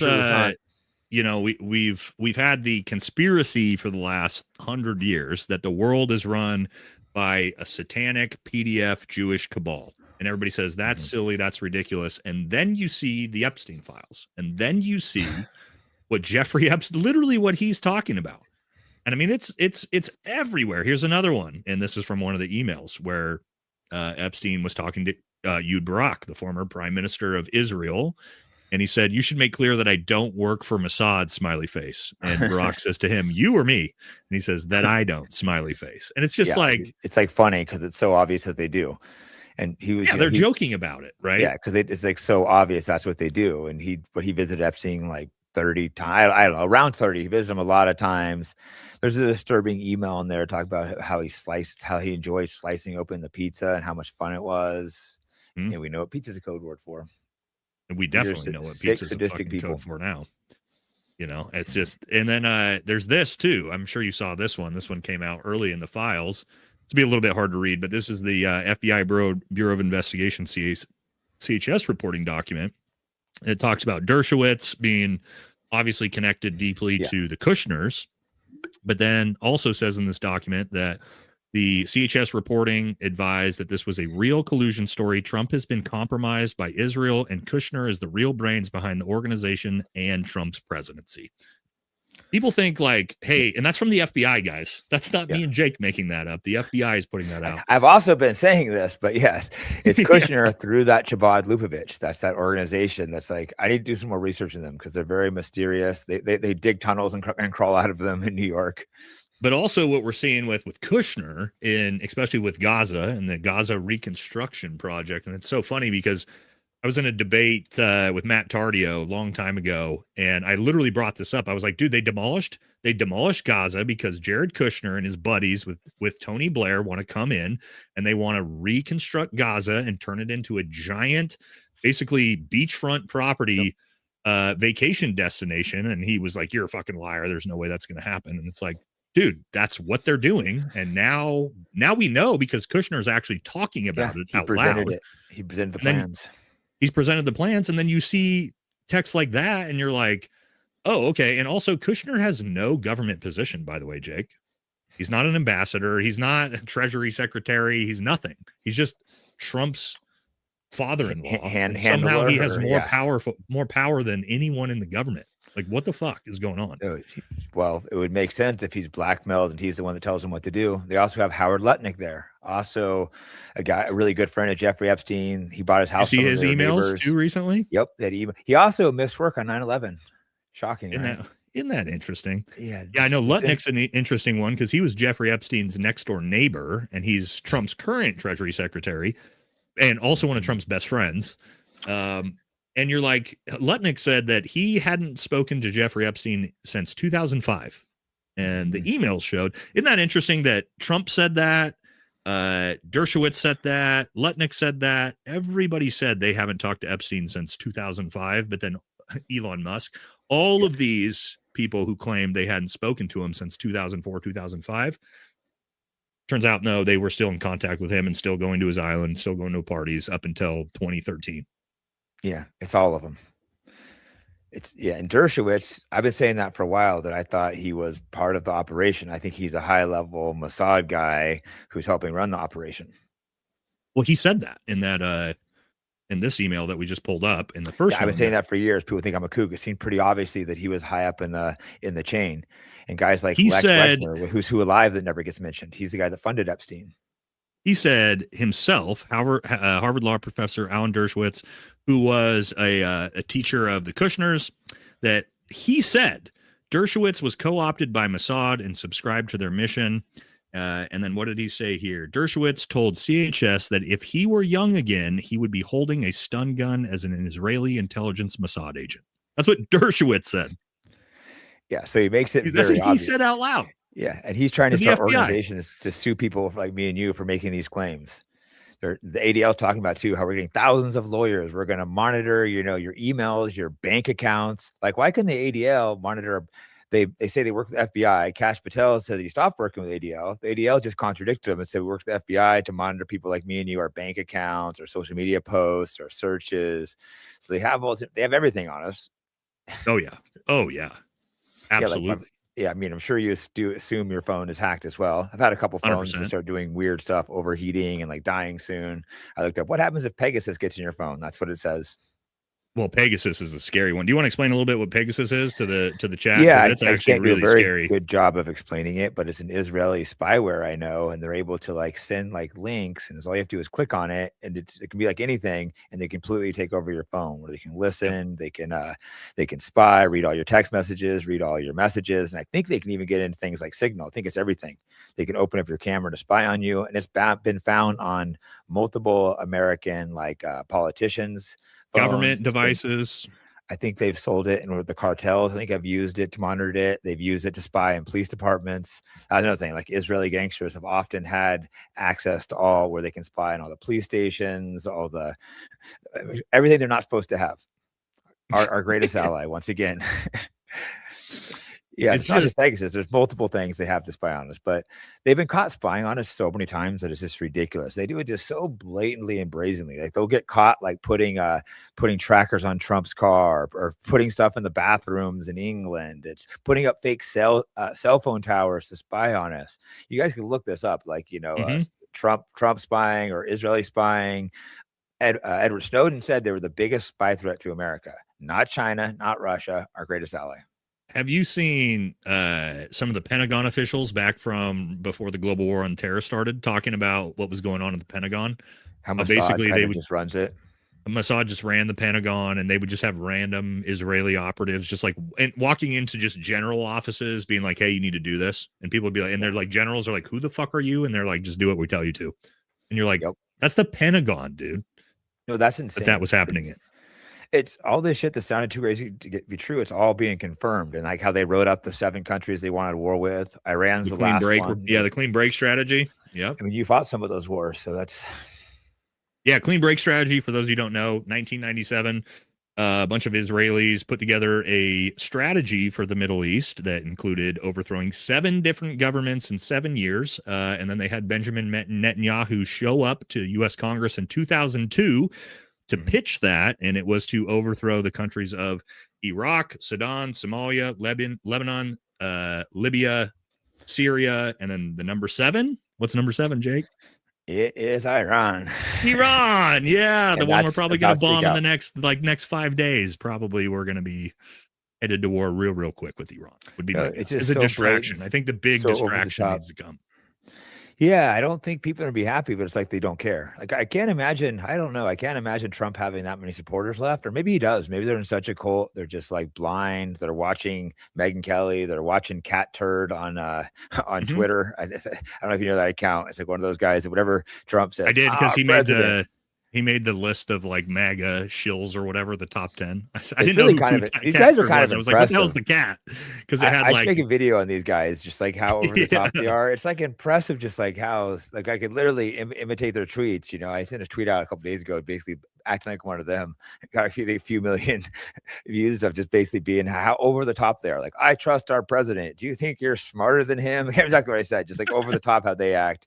You know, just because he's in these files and may or may not have done some inappropriate things with some young girls, he's still my president. He's my president. I voted for this. You see that one all the time. I voted for this, and I'm like, it's like Jesus Christ died in our sins. Our president is not perfect. Well, see, I saw ones that like Donald Trump, like after he invaded Venezuela and kidnapped Maduro, and he was like threatening to take Greenland, and those same people were like, I voted for this, and I was like, you voted for America threatening to invade a European ally? That's what you voted for? Because that wasn't in the campaign, dude. Yeah. I've seen people where they take their old posts when Trump was anti-war and they'd be like, I voted for this president not fighting these wars. And they take their new tweets, the exact same people. And there's a bunch of them. There's like tons of these guys. They'll be like, I voted for this. You guys, they don't think their own thoughts, or they're doing it for money. It's just like, that's part of the reason why I started tweeting in a podcast. I realized like, oh, there's a large amount of people that don't think for themselves. So in the social media space, and kind of an interesting topic on that, a lot of these big channels that have built their channels like explicitly on simping for Trump, or even on the left, simping for the left, they cannot do their own content without burning their own channels in with their own base, I guess you could say. Whereas I think people like me and you that built our channels off saying whatever the fuck we want, whenever we want, and being apolitical about it, I think we're in a much better place because like we can just call balls and strikes on either party. Yeah. And I'm also willing to lose tons of followers or subscribers or whatever if I believe in something strongly. Like, during October 7th, I lost like 10,000 followers that day. And I wasn't even like, yay, Hamas the good guys. I was just like, hey, this is a little more complicated. Yeah. Now maybe you took a beating for that, but you were right. You know what I mean? In the long run, you were right, because you were way ahead of everybody on that one for the most part. The amount of people I've had that have apologized and that were attacking me that said you were right it's insane. Including some big names. So it's slowly people are slowly waking up. It's like it's hit a point, I think, where it's hard to stop it because too many people are awake now where you can't really put it back in. And that's what they're trying to figure out what to do. I think they're trying to figure out what. I was just going to ask you that is what do you think? How do you think they try to put the genie back in the bottle? I don't think they can. And I think they get real desperate real soon. And that actually scares me a lot. No, it is a little scary. It's been a little concerning. This last week's been a little concerning that this stuff's out, knowing these psychopaths, we're the guys trying to push the truth out there. We're definitely on the enemy list where they're going to try to like kill us, arrest us, cut down our channels. Yeah. But we're certainly on our list, but there's a lot of us. Not just there's a bunch of us now, though. Thank God, it's not just a few people. When I first started tweeting, there was not very many people saying things I were. And that on was your very side. Scary. That was very scary. Like some of the leftists were, but like in a very different way than I was saying it. It was more like they were pro-Palestine, and a lot of people on the right looked at it. Well, these guys are idiots and wrong about anything, therefore they're wrong about this. But it's like no. They may be idiots on a lot of issues, but they're actually right with the Palestinians. Yeah. No, I think that was October 7th and everything that came from the Gaza genocide. And I call it a genocide because I don't give a fuck, because it is. Yeah. I think that is one of the things that had the biggest shift. It was for me. That's what pivoted me from, and I was never like a huge supporter of Israel, but it was always just kind of like, hey, we're supposed to support Israel because we're American and I'm a military guy. It was watching the response to October 7th for me that was like, whoa. I think we talked about it when I was out on your show of like, no, this isn't This isn't counterterrorism. This isn't combat operations. This is something very, very different. And by different, I mean this is ethnic cleansing. So that's I think had a huge impact on a lot of people. And you have done these operations. You know how this stuff works. You know you don't just go bomb a school because maybe there's some guy you want in there and kill a couple hundred kids, whatever. Or tell it would have been a lot easier here than bomb them. It would have been a lot easier to the stuff we did if we could have. Not to say that we would have, but like, no, we had to deal with civilians, civcas. Like, we didn't get to just just level a building because there was a bunch of kids in a basement with Hamas fighters. A couple or questions. How many times did after you killed people of the house, did you like put on the women's clothing and walk around with your friends and take pictures? None. No, oh, really? How many times did you gang rape a prisoner? You didn't gang rape any Afghan or Iraqi prisoners with the guys, like fellows bonding? No. And in fact, and I tell people this, I'm like, look at what was done in Gaza with so much of that stuff. And then you look at like my friend Eddie Gallagher, who the American government tried to put him in prison for life because I believe an Iraqi detainee, an enemy combatant, died in what's the word I'm looking for? Custody of his unit, not even him. Yeah. And they tried to put him in prison for fucking life. Wow. And so that's like too extreme. It's like too far. That was a male enemy combatant. Yeah. So it just now we're talking about kids. Yeah, that our military takes these extreme standards, I would say too extreme in that case, versus the opposite of just and then why does our country simp for this when we put our own people in jail?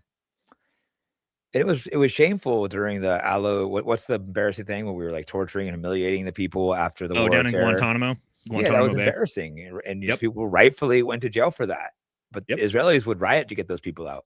It's a sick culture when you have riots. Didn't they have had pro riots because they weren't being allowed to rape people? Yeah, I call them the great right to rape riots of 2024. Right to rape, right? Yeah, they literally had pro rape riots. They're the only country in world history that you can find that ever had riots. They could keep gang raping prisoners, and it's like I think they do it to men and women. But the particular case was like a man. It was a bunch of them. Oh, just guys bond, just guys being guys. It's like, no, never did that. Dude stuff. Come on, just dudes doing dude stuff. Like, no, it's not something I ever did.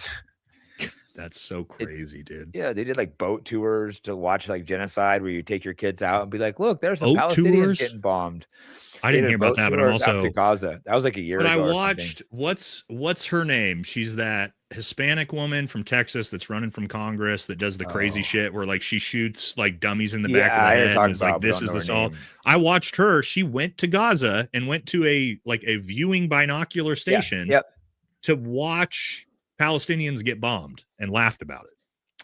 It's sick. I think there was one U.S. military guy who said he was like distributing stuff, and the IDF just started they shot a kid that walked up to him, and they started shooting people. And how you see the citizens how they're stopping the supplies get in, and they'll do the counter argument. Well, they supply people with food and stuff, but yeah, that's because they're a prison. They have them blocked off, or they can't go anywhere. Normal war, the women and children could flee. These guys are just stuck getting bombed. Yeah. No, they're in an open air prison. They can't leave. And so it's like, yeah, maybe you need to make sure they get fed because they can't grow their own food or fucking they don't feed want themselves. To feed them. It's just the UN keeps pressuring them. No, they want them gone, man, because like we know now with Jared Kushner's big, like the Gaza, whatever it's going to be. And I didn't realize that apparently like the Gaza beach is gorgeous, dude. It's like white sandy beaches. It's like everything some big real estate developer would want in the Middle East to have a paradise. Yeah. And it's like we're starting to realize that like that was probably the intent of the Gaza genocide the entire time. Oh yeah. So definitely. These fuckers could develop the land and I've been to make Israel. billions of dollars off it. Yeah, Hamas did not get through that border. And then didn't the military not come for like something ridiculous hours? 6 hours, I think.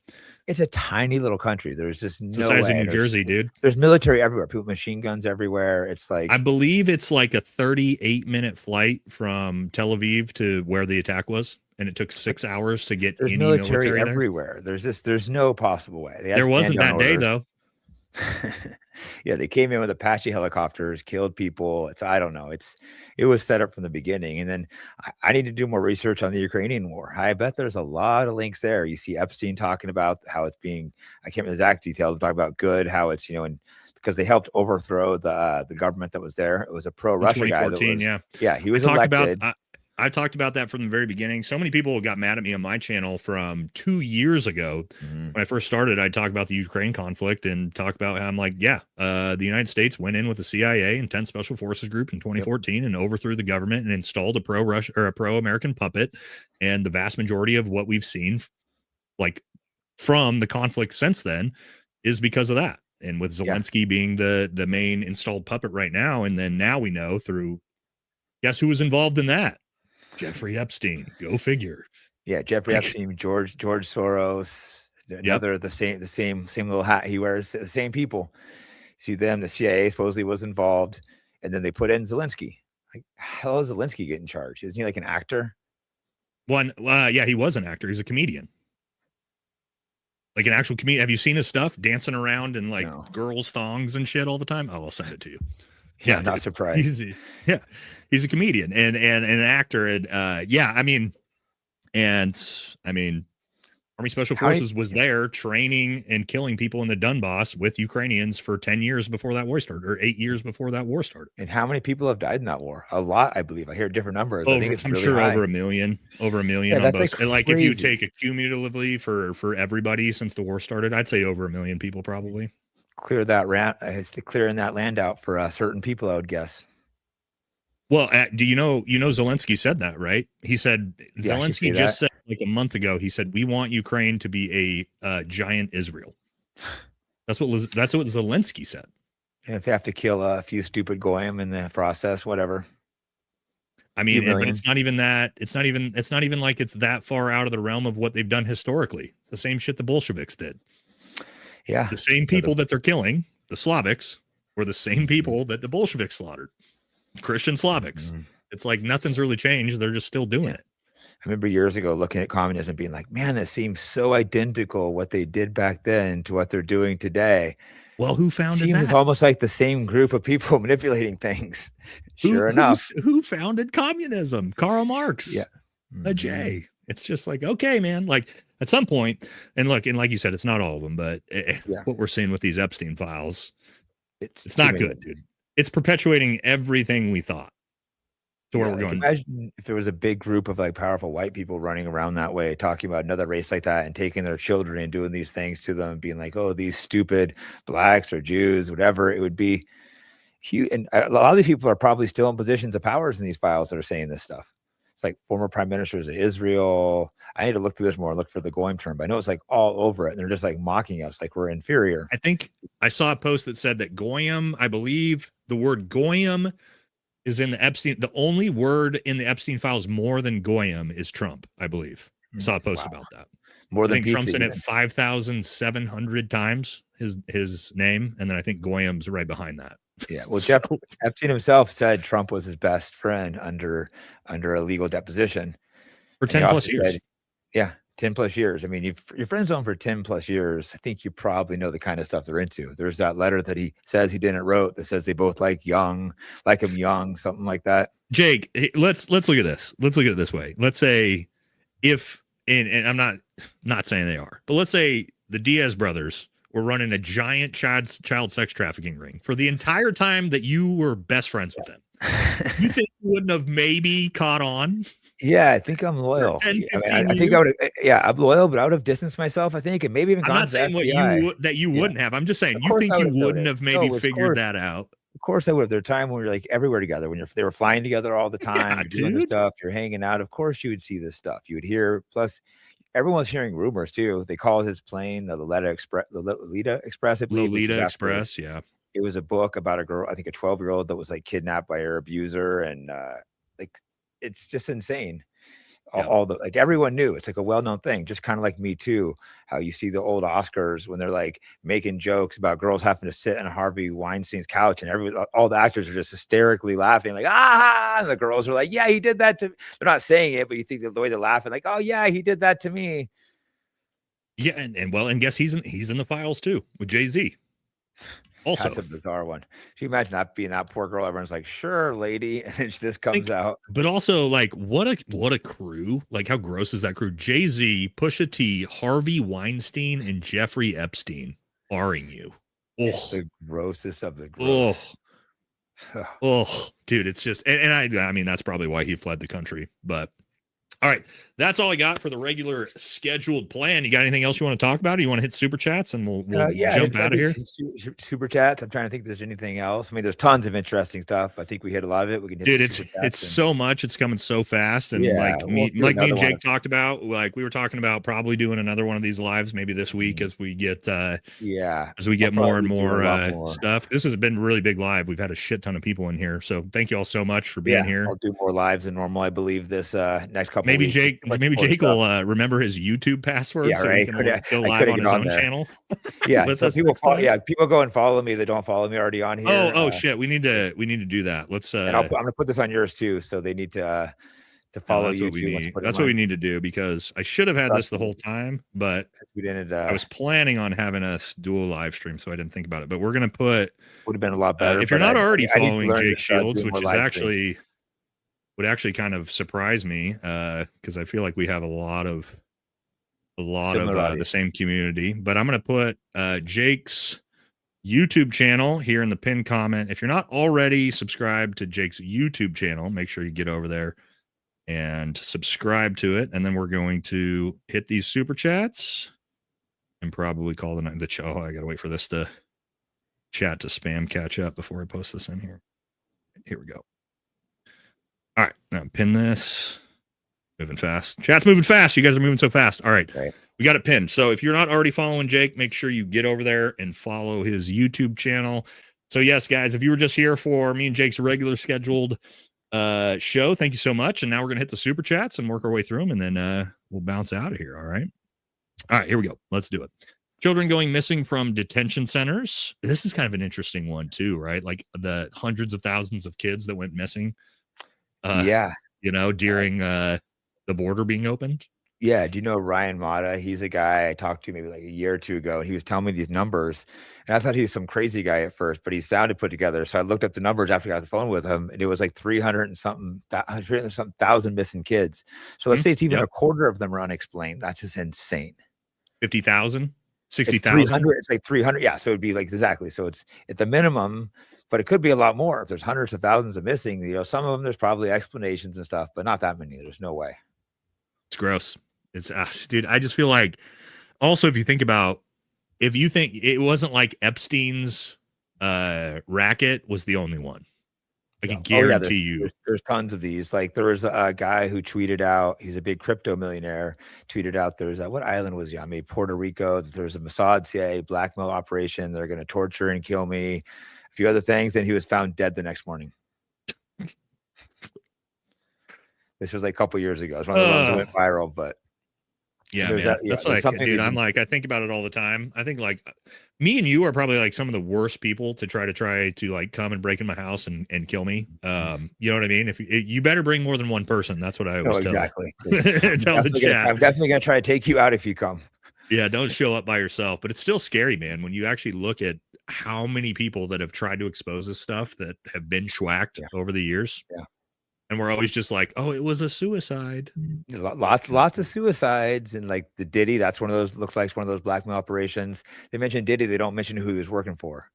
I believe he was working for dude. Clive Davis, I believe. Some of those record execs, but they're all like these gangsters having people disappear. They'd always brag about the guy being a gangster. He's probably the guy behind that. Yep. But he got left out of the court cases. All right. AJ says Baal in Semitic language means owner or master. And since we know the ruler of the world, we can deduce that Baal equals Beelzebub equals Satan. Yep. I agree. Yeah. That's like that. I don't know a lot about Baal. That's kind of my interpretation. It's like a satanic deity, or he's got like, he's the goat with like everything going on. Your typical, like what people think of as Satan, but it also transpires a lot of different religions as well. Goes way back for sure. That's what I find interesting. All these different religions and cultures, they always have the same thing of these demonic entities. Even if you're not religious, like whether it's aliens or elves, there's always something out there that's bad. And they're always either abducting or doing child sacrifices in like every culture. that's been like done publicly, like the Aztec, the Incas, like all kinds of people, all, maybe almost every society, they've sacrificed children to these evil deities. That's been an ongoing thing. Once you start seeing this, the different themes seems too crazy to be true, but they were doing this in the open a few hundred years ago. So, and now doing this forever. They're in the files. All of it's in the files. It's just. All right. War says if they stalled the release and let the Poppy stuff out, there's no way our governments are in control. I'd assume they'd protect Bush at all cost. He's always been a shady figure in history. Guys, are you talking about George H.W. Bush? My dad. Yeah, they're both shady. My dad worked with George H.W. Bush in Laos and Cambodia while he was the director of the CIA. I cannot tell you the stories behind that, but they go pretty well in line with this if I were to explain what was actually happening on behalf of the U.S. government. So can't do that, but I'll talk to you about it offline. Yeah. But yeah, it's not surprising. It's actually when I saw, based off of what the stories my dad told me about Bush Sr., this doesn't shock me at all. When actually the stuff came out about George H.W. Bush, I was like, oh, okay, that makes sense. Sounds like him. Yeah. Told everybody Nick Fuentes is a glowy. AJ, what's a glowy? I forget what are you too old, Jake, to know? I don't know that term either. Chat, what's a glowy? Help us out. Yeah. Could we talk about how one of the founders of SEAL Team 6 was implicated in the files? So we talked about that already. Thank you very much. Came on late. That's very disturbing. Fox posted a 52-second about it. All right. Hey, guys, I'd say Epstein is alive, and so is Charlie Kirk, and Erica Kirk is involved allegedly and believe he died. I don't think Charlie's alive, but I think... Yeah. But I think the reality... It's a lot different than watching... Like, Charlie got executed on live TV in front of 3,000 people. Epstein was in a prison cell that all the video camera footage went off. So disappeared. And they finally released it and there's 3 minutes cut out. But trust them. Yeah. Yeah, the shot in the neck, it looked just too real. It looked like Yeah. It's for me, it's too much for that one. But Epstein Kirk's a little strange. Yeah, we're doing a big expose on her weird, bizarre shit here this later this week. All right, Fox News silence is deafening, as are the other state-sponsored propagandists like Megyn Kelly. When will Fox News zombies wake up? They've been played. I lost much of my family to the propaganda.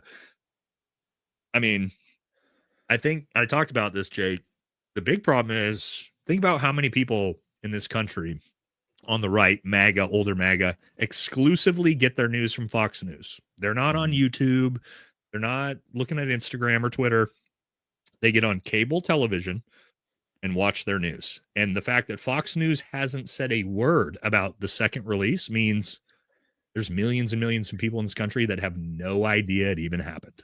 Yeah, they're no idea. Like me and you are crazy quack conspiracy theorists, but there's starting to be a lot more people waking up. It's all over Instagram, all over Twitter. Yeah, I'm not on Facebook. I need to get that set up. I'm assuming it's all over Facebook. It's like they're having a hard time keeping it in. They're trying. They did a great job of taking control of all the media. Same people also own all the social media. So we'll see when they start Xing us out. That's a good point. When you said all the media, it's funny because the media is now Trump controlled, and that includes CNN. That includes in MSNBC. They are very, very soft on him. It was weird watching how they switched on him because the media was they acted like he was the most evil man after Hitler to have ever lived. It's insane. And I noticed that for the last election, they went soft on him. And they all pivoted. These billionaires started supporting him. So I don't know if he was probably always corrupted to an extent, but it seemed like it got more extreme. You had Zuckerberg come on, Joe Rogan acting all base with his chain, like, "What's up, guys? I'm free speech now.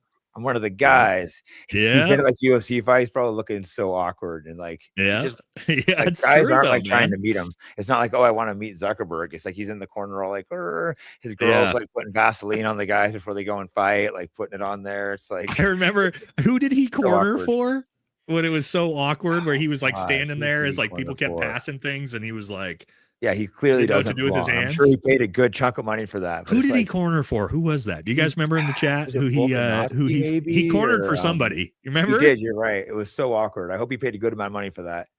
I'm one of the guys. Sure we're best friends.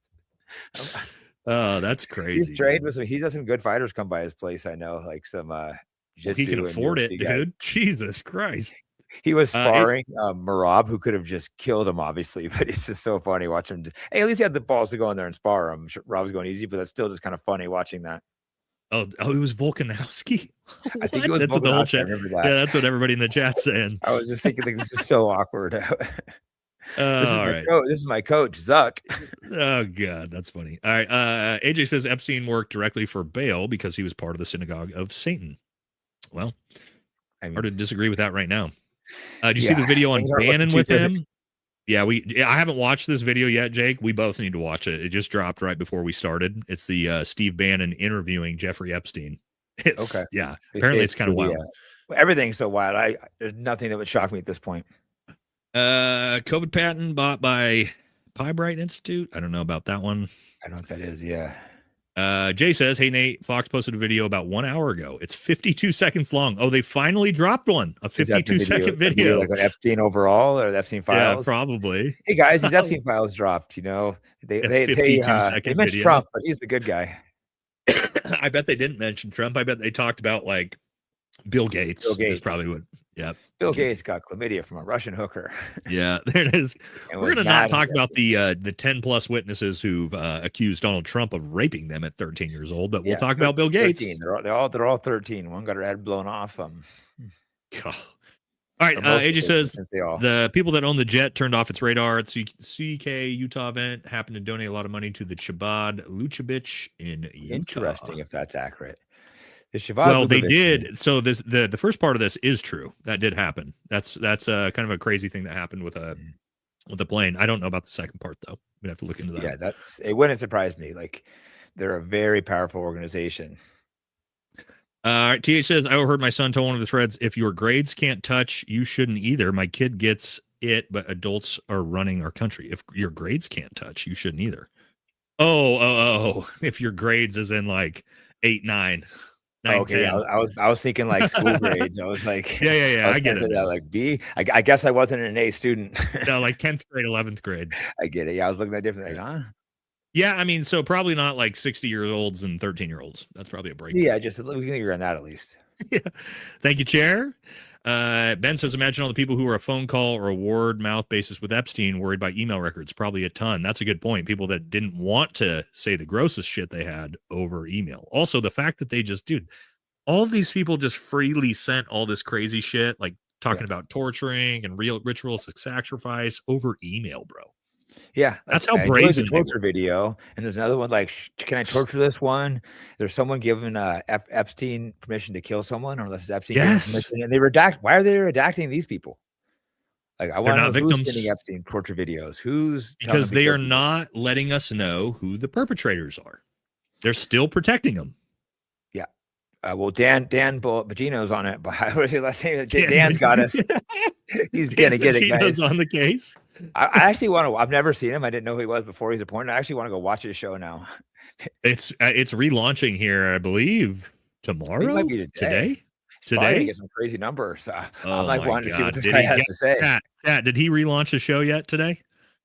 Oh, we know Chat's watched it. If it's, I saw like an advertiser yesterday. He's like, "I'm ready. I'm back for America." You're back for somebody. I don't think it's America. Pedos. And then Cash Patel's tweeting about arresting all these pedophiles. It's like, no, you're not, bro. No, you're not. Yeah. Who? We know you're protecting them. Yeah. What are you talking about? All right. Hey, you says Trump's played. Yeah. Trump just announced that he's going to sue.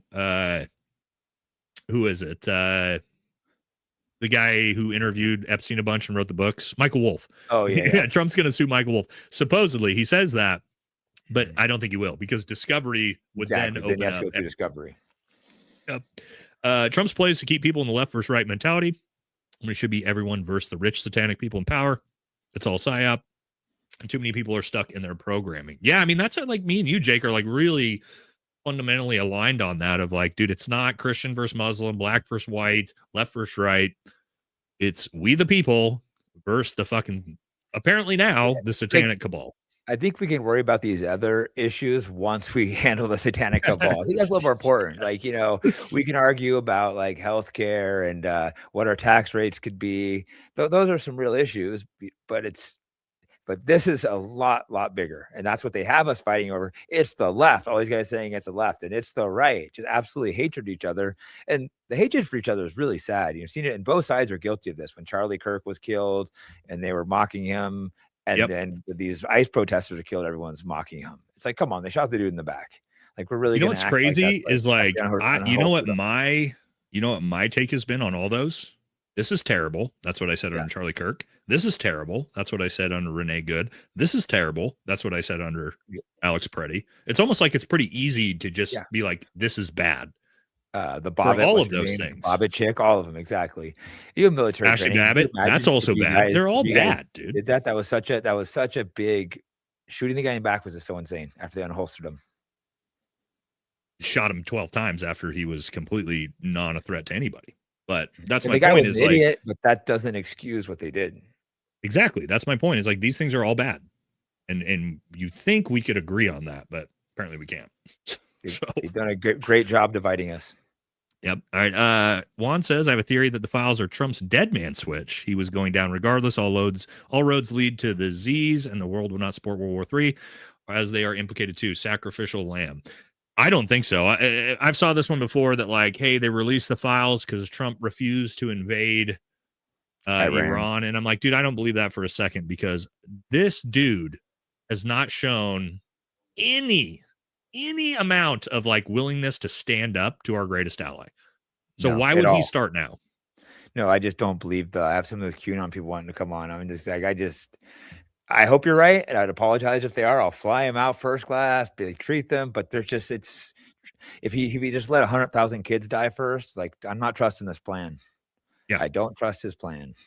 Yeah, no. And also, even let's say he even wasn't like, even if he wasn't in the files at all, he still has done everything in his goddamn power to stop the files from being released. Yeah, it's just called Massey a loser, flipped out, and the other girl that was on him, he Marjorie flipped out. Taylor He goes after everyone. Yeah, he's done everything in his power to keep them hidden. Yep. All right. Halos fan says, when Dems had control of the e-files, they would have absolutely released everything of Trump's R-ing anyone if it was there, because it would have invented. It's ridiculous to think otherwise. Come on. Okay, this is a really, really low IQ comment, and the reason why for this, and we've explained this a bunch of times. It is if you think that the Democrats, they could have released, but they didn't. Well, because they could have got Trump. No, they're protecting the entire elite apparatus, left versus right. And that's why and people don't understand this, both the left and the right tried to stop the release of the files because they're all in it. And so for people to be like, no, they would have released it if Trump was in them. No, they fucking wouldn't have, because all their buddies are in it. That person obviously has not looked at what he's accused of doing in the files. Yeah, probably look at the new release of the files. That'll probably help. Yeah. But also, the government is not going to, I keep trying to tell people this because I worked for the government. The government is not going to willingly tell on itself. They're just not going to do it. It's like this, Jake. Let's say you committed a bunch of crimes, but you're also the person that has to turn yourself in to prove that the crimes happened. What are you going to do? I'm not going to do it. Exactly. Right. And so now we're asking the government to turn in itself. They're not going to fucking do it, guys. No, that's the hard part, holding them accountable when it's literally the DOJ, the FBI, the president. It's not a good thing. And I'm not quite sure what the answer is, but the people need to start uniting and figuring it out and just putting too much pressure on them. I think for people who think this should be the realization for you about the uniparty.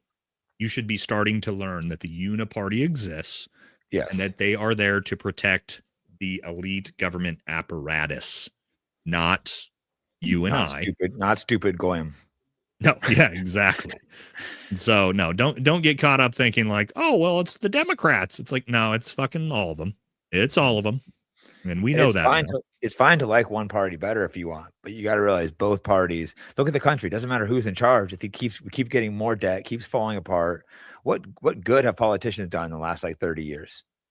I can't think of anything. 30? I got to go back to JFK to find a president that I think has done anything remotely beneficial to this country. That's not just sold our country out at every whim. And what happened to him? Well, they shot him in the face. Turns exactly out on TV, a guy filmed it who was he was chosen by God. The guy that filmed it, he was one of them too. Of course. All right. Let's protest the Capitol with wood chippers. Yeah, we do need a lot of wood chippers right now for all the PDFs involved. Right. Ben John says, what's interesting is the admin is giving us 5,000 puzzle pieces, not the complete jigsaw puzzle. They haven't bothered to actually tell the story. This is a good comment. Like, this is what we were just talking about, Jake, is like, it's so much. Everything's intertwined, but it's so much that it's hard to like tell this story in a linear fashion for people to understand it. Yeah, it's way too overwhelming. I remember when they came out and had a podcast like 4 hours later, and I was just going through them, and I wish I just looked for like an hour, because I was like, by the time I went over there, I was just like so overwhelmed. I'm like, I don't even know where to begin with this stuff, and it's still just so much stuff coming out. Didn't they release a couple million files? And there's I think 3 million more. I think there's that's just the tiny bit about them. Yeah, they got another. I believe those files another at minimum 3 million. Yeah, and that's not even the photos. That's not the videos. From what I've seen, like the few versions of the photos and videos that have scraped through with Epstein and like 5-year-old girls and shit, and it's just like, fuck. If it's gonna get worse than this, and it sounds like it gets a lot worse. It's got to get a lot worse, because they're guaranteed they're giving us the least bad stuff. Yeah. Hey, hopefully there's some people in the government that are some good guys. Hopefully there are some good guys in the FBI and DOJ. There are, dude. There definitely are. There's definitely good individuals and good people in the government, the military, and everything like that. And it kind of makes me wonder, a lot of these really bad files that are getting put up, because you've seen them, like they're getting put up on the website. All the stuff about Trump, all of those victim statements got put up on the DOJ website, and they tried to delete them all after. Yeah. And it's like the Department of Justice is putting them out and then retroactively trying to delete the really bad stuff, which kind of it makes me feel like there are people that are just like pushing, because there's so many documents, like 3 million documents, that I think there's people that are just at the Justice Department that are like, there has to be fuck it, let's not redact this and let's just let it sift through. A few years ago, the FBI like posted the protocols of elders of Zion, just like tweeted that out. And then later it was like deleted and retracted an apology. It's like, okay, someone put that through. Yes, dude. That's happening with these files too. So Callie says China hadn't helped Iran disable Mossad's Starlink. The currency protest PSYOP might have stayed on track. The U.S. Armada strikes would have been knocked out, blow to the people of the regime, probably as a distraction. China hadn't helped Iran.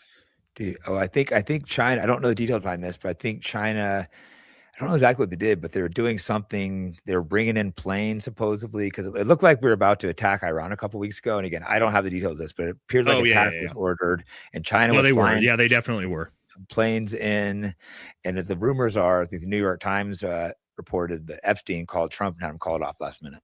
So he's the one that was deciding. That's what the New York Times reported that. But there was like planes of China were flying there. And I think that's how they got a bunch of the Mossad assets. So I think a lot of people that were getting hung were Mossad assets. Somehow they got that definitely is happening in Iran for sure.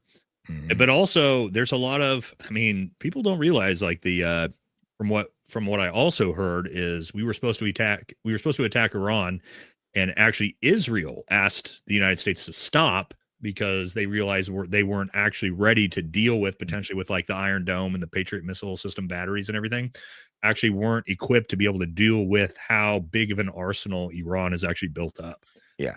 And so Israel went, whoa, hold on, give us a second so we can get ready to go to war. I can see a possibility of China or Russia hitting a strike against our military. It's like we push them so far, or we're so overextended, the world's against us, like Europe's doing operations in Greenland to potentially fight against us. We're not popular. We're extended right now. It's like, that would be the time to maybe like sink a U.S. ship or something. Well, if you're China, I don't think you attack the United States. You don't want to risk that, but it's definitely the right year to invade Taiwan. And just tell the United States, what are you going to fucking do about it? Exactly. Yeah. Who are you to talk? You just kidnapped the president of Venezuela. And I can tell you from a guy that was in a unit that was the CJSOTA for the war in Taiwan, if it kicks off, we're not going to do anything if they invade. We're gonna declare sanctions. Sanctions. Yeah. That's it. And then what we'll do is we're going to destroy all of the super chip semiconductor facilities that Taiwan has, because they produce all the highest level chips. We'll destroy all those. We're going to pull out all the Taiwanese scientists that go with that, and then we'll basically rebuild the infrastructure here in the United States, and we'll just let them have it. Yeah, I mean, that's all we really can do. We're not going to war with China. No, that's actually probably the plan. I'll just say that. I can't say too much, but yeah. All right. Christopher says, at what point do we come together to stop all this? I mean, we're doing what we can. Yeah, we're trying to get together. We see for the next step because it's not easy. The people we're up against are the ones that can easily kill or lock us in jail. You say the wrong thing, they're throwing you in jail real quick. But I mean, we keep talking about it, and so I think that's the only thing we can do. Yeah. Look at Lechner, or is this Lechner or Lessner laughing when Trump says that it's this was not Lechner, Lettner. Look at Lettner laughing when Trump says it's all fake news. He can't control himself. He's laughing so hard. Jake, I don't know if you saw this clip, but when Trump is talking about the Epstein files and he said that they're all fake, Howard Lettner standing next to him and he just starts laughing hysterically about it. Like, you can't fucking touch us. I remember that because he just knows these people are just so arrogant. Hopefully that's their downfall. I mean, they've had problems in the past before, quite a few times. I think 109 times, or a lot more than that, actually. That's historically, you're right on that one. Just nobody says, let us never forget all the highly intellectual alpha males who were scammed cat litter boxes in bathrooms. What is this? I'm not sure what that's referring to. I got a cat litter box in my bathroom. A little munchie right here, dude. That might be a good joke. Wood chipper time? Hell yeah. Hamilton says, can we discuss why Nick F has taken such awful positions as late? He went from generational run to full-blown neocon and pedo protector. We talked about at the start of the show. I know Jake, you're friends with him. It's hard. I mean, I've liked Nick, but it's like, it's not just the Epstein stuff, dude. He like all of a sudden pivoted and was like, cheering on us, like invading Venezuela and like cheering on us bombing Iran and bombing Greenland. And it's like, dude, what are you and then he did the Epstein stuff. And like, to her point, I've been looking at it too. Like, when did he become Ben Shapiro? When did he become the neo? Yeah.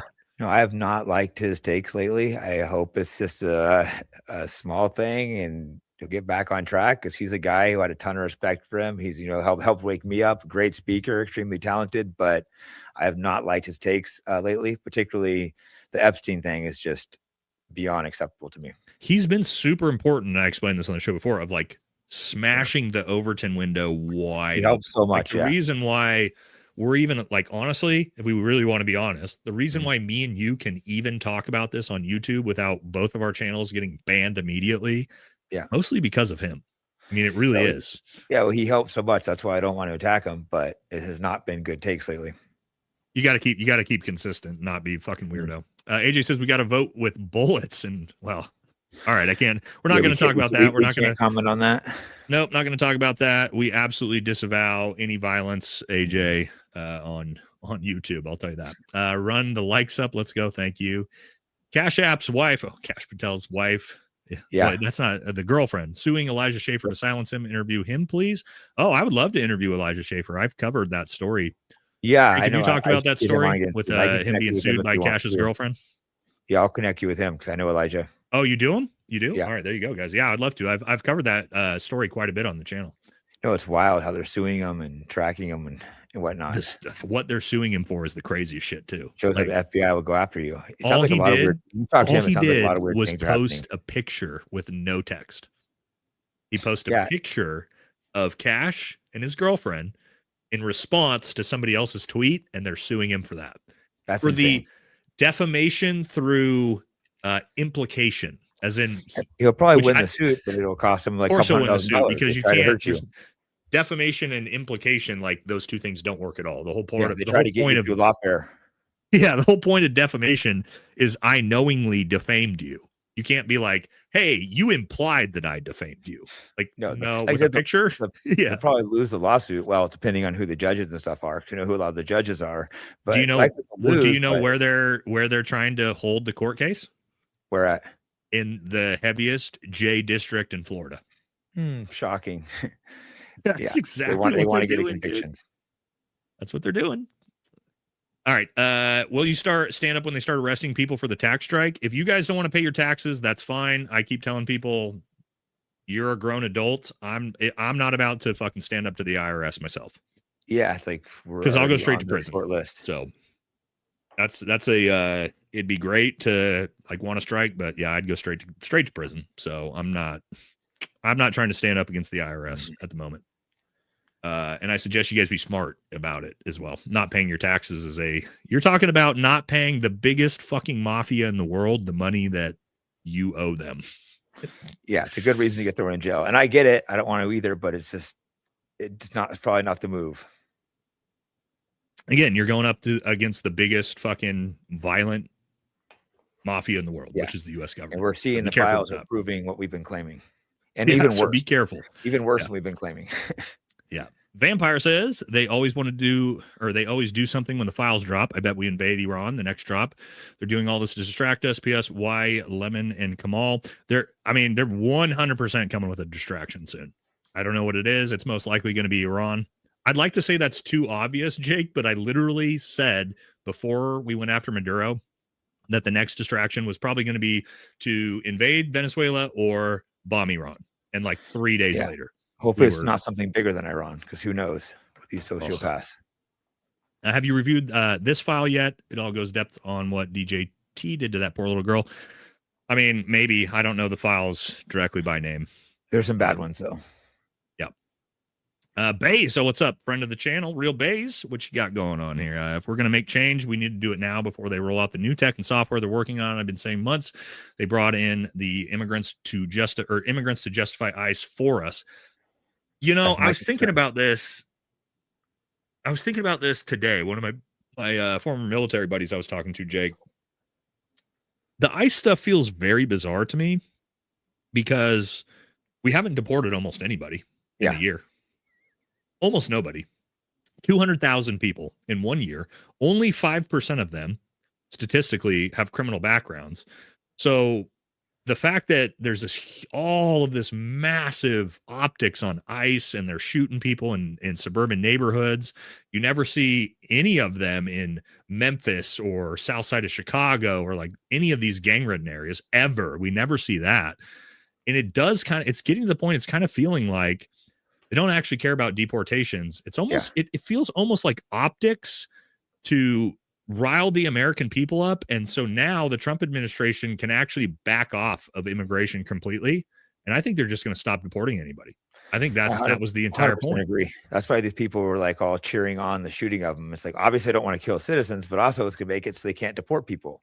Like it's such bad optics. They have their faces covered. They're running around doing these operations. They're using Palantir. It's a way to get them to use this software that they use for kill lists in Palestine. So it's a little concerning to me.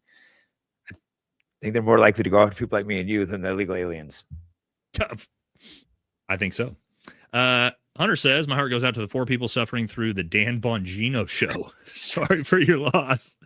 Did he put his show up, guys? I didn't see the chat as we move through. Are we allowed to watch that and react to it? I'm gonna have to do that. Is he on YouTube? I think he's Rumble. I don't know where he's putting his show. Hold on. The channel always boosts him. I think he's one of the owners. So that's a little concerning. I think he's on Rumble. I think he's on Rumble is his big thing. He's got almost 1 million people on YouTube. No, he's put out some stuff 10 days ago. It's getting I'm gonna have to watch struggling on the views videos to him. Yeah, but he's got a couple videos that have come out. Apparently, we'll have to watch those. Valhalla, have you talked to your SOF special operations vet friends? How do they react to the new Epstein files? Yeah, everybody's grossed out, dude.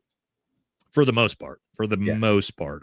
I do have some buddies that are not that SEAL Team 6 guy. He's yeah. No, actually, the funniest thing is you know who the first people I sent the SEAL Team 6 Dick Marchenko stuff to? My SEAL Team 6 buddies. I'm like, hey guys, what the fuck do you guys got? I sent it to my buddy Andy Stump, and I was like, what you guys got going on over here, buddy? He's like, fuck, dude. And I'm like, yeah, it's getting weird out there for you guys. But you know, weird for the whole country. Yeah. All right. Trump vindicated by the latest Epstein files, of course, in his world, inside his hermetic bubble where the truth is there and created. Jake, it's actually kind of scary to me, the fact that you could see he believed that.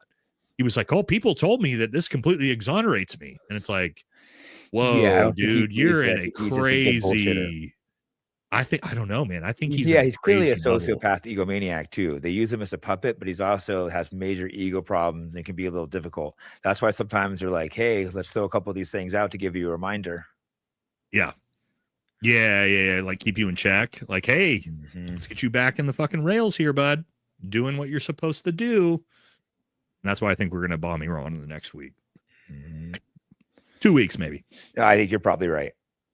All right. Mark's safe from ever playing racquetball with Epps. Is he a racquetball guy? He probably is. Jake, tell me that you saw the story. Dude, this is how crazy this whole thing.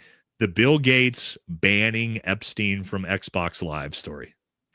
No. Tell me that you saw that. No, I missed that. He got banned So from Bill Xbox Gates Live. banned Was it 'cause apparently he Jeffrey got Epstein was a chlamydia big by his, Xbox. I don't know what game he's playing on Xbox. Apparently he's a big Xbox Live guy. Bill Gates banned his account after the whole STD. I'll show you, with Epstein. Melinda, and he banned his Xbox Live account, dude. There's emails talking about it in the files. That's that. hilarious.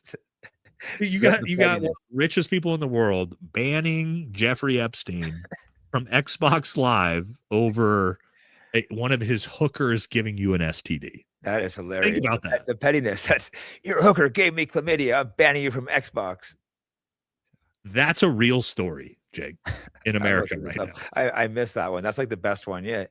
At least there's a little humor left in the world. But you know what I mean? Like you were like, we're laughing about it, but then also thinking about the fact that happened. But then afterwards, they went back and plotted how to do COVID-19. Like, all right, I'll let you back on Xbox. We have more important business. And then they planned a worldwide pandemic together. Okay, we can get past this chlamydia and Xbox scandal we had. We got to figure out how to get this global-wide pandemic going together. Oh my God. It's so outrageous, and we're laughing our ass off. And it's also true. It's also a true story. So there's that. That's what we're working with. All right, Penna, what's up, brother? With the big dono. Thank you so much, man. If making a stand to protect my family, friends, and loved ones bring me to the ultimate demise, so be it. Respect for building the big tent community, Nate. Thank you, Penna, for always being here. Penna's one of the biggest supporters of the channel. Appreciate you, brother. And that's what we're doing, man. Again, I got a lot of respect for you, Jake, because there's so few people in this space that are just willing to just hold their ground and just say whatever the fuck they want. But it also just lead with integrity to be like, this is wrong. And I'm going to talk about it. It's so rare right now. Obviously it costs you money. I've been offered good amounts of money to just, do a little slight, let people have a little bit of slight control. You start getting these offers like it's crazy, but integrity is too important to me, especially there's some very serious issues. I'm not going to sell out this insanity that's going on. Well, first seeing the Palestinian kids getting killed, but now it's like our own kids. You're not going to sell out on the child rape? Yeah, that's my red line, whether it's Trump, whoever it is. I thought it was everybody's, man. Yeah, I think Nick was just trying to be edgy, but that's just a joke that you can't But outside, like with Nick's trying to be edgy and he's joking about it. These other motherfuckers they're hiding it or defending it, like legitimately trying to find ways to defend this. And the people if you're not speaking about it, you're a problem too. I think you're just as bad. If you're Megyn Kelly, like all these big channels that like you've built your platform off of accountability of the deep state. And then when it comes time to it, you're nowhere to be found and you're silent. That ain't for me, man. Vampire says on second thought, we will probably invade Cuba. That's possible. Probably coming. We're in the era of bread and circuses, but the bread is rotten and circuses sucks. I just talked about this on my last live, Jake. This is what I feel. I'm like the UFC. I was talking about with Jesse. The UFC White House event to me is like the most blatant bread and like Roman blatants, like Roman bread and circuses, like gladiators arena. Not that I don't want to watch it because I'm going to watch it and I think it's awesome. And like. And I'm a sucker for it too. I'm like, yes, right? When I watch it, but at the same time, I'm like, wow, this is like the most obnoxious example of bread and circuses. Look over here that there is, dude. I love someone asked Sean Strickland if he was a fight in that card, and he's like, nah, I don't want to fight. I loved his response. I love that response. We clash sometimes, but we also get along. Yeah, dude. I saw him say that. He was like, nah, I'm good, man. I don't want to hang out with the Epstein client list. That was good. All right, Sean Ryan has an episode with a special ops guy who says he saw a black object ship that was involved in child trafficking. The mercenaries who were working with that all spoke clear American. I'd have to see what the actual clip was from that. I haven't seen that one. Is it possible the Epstein files could bring World War III? Yeah, World War III? Yeah, probably. Try something a lot bigger to release the rest of it. They'd rather blow up the whole world, it seems. Yeah, we laugh about it and we joke about it like, oh, World War III. I think these people would watch the world burn before they got accountability for themselves. The elites. Yeah, I have to hop on a flight in about 90 minutes. The airport's right by, but I should probably wrap up in like 5 minutes or so. Okay, no, you're good, man, brother. If you need to take off, then I can finish. We got we're gonna take longer than that. I'm not far from the airport, so I can do a couple more minutes, but I just gotta. Let's do like 3 or 4 more, and then we'll get you out of here. Perfect. All right, a couple more, and then Jake's got to bounce, and then I'll finish up the show. We're almost done. They're going to take those young men and draft them in September 24th. Biden automated the Selective Service Registry. Anyone get why? Also, Antifa, balls won't simp. There's a lot going on here. We actually really don't need a draft right now. Military recruitment, surprisingly, is incredibly high. Surprisingly. But at the same time, not that surprising, because do you know, Jake, when military recruitment ramps its highest? When the economy is the worst for young men. That makes sense. People can't get jobs. They need money. The job market is really bad right now, I'm hearing from young people. It's horrible, especially skilled labor. So like graduating out of college with like master's degrees, PhDs, there's no jobs for anybody right now. So for like terrible jobs, people take them. But there's people that have like good resumes looking for jobs, that people are trying to get hired that don't like, way below what they should be doing. But if the economy is horrible and there's no jobs, the military is a great option. I mean, here's the thing. I dropped out of college and joined the military because I was fucking up my life at the time. It worked out, but that's what a lot of guys do. So, all right, 2 more and then we'll let Jake get out of here. Skilled in Japanese jiu-jitsu. I beg them to say that to my face. That is the ages, or that those ages are okay. Please. What's Japanese jiu-jitsu, Jake?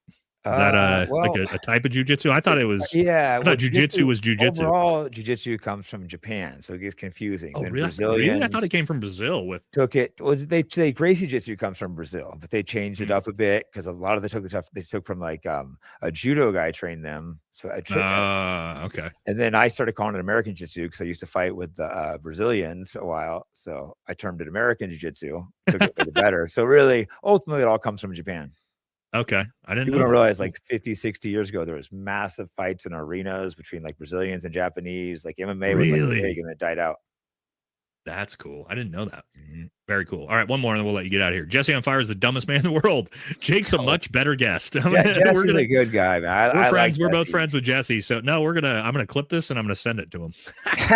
Jesse, you're an idiot. No, just kidding. No, Jesse's a great sport, dude. Jesse's fucking an awesome dude, man. And you can make fun of Jesse and he can take it. That's what I love about Jesse. No, Jesse's cool. I did a show. I'll have him on again. This guy's not gonna like that.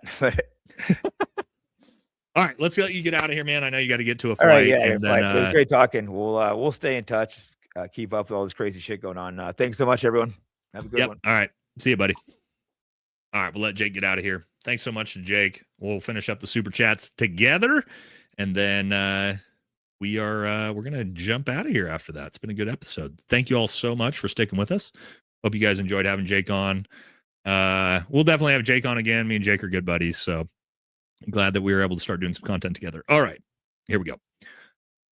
Easy Peasy says, I'm going to get flamed so hard for this, but clearly wasn't, clearly wasn't working for Israel. Come on, guys. There's no way that they're going to recruit an HS dropout who moonlights as a brazen serial artist to do spy work. This is, I hope you're kidding, because we know through the files that he 100% was working as an intel asset for our greatest ally in the CIA. So, yeah, this is like 4 years late, buddy. We're way past that.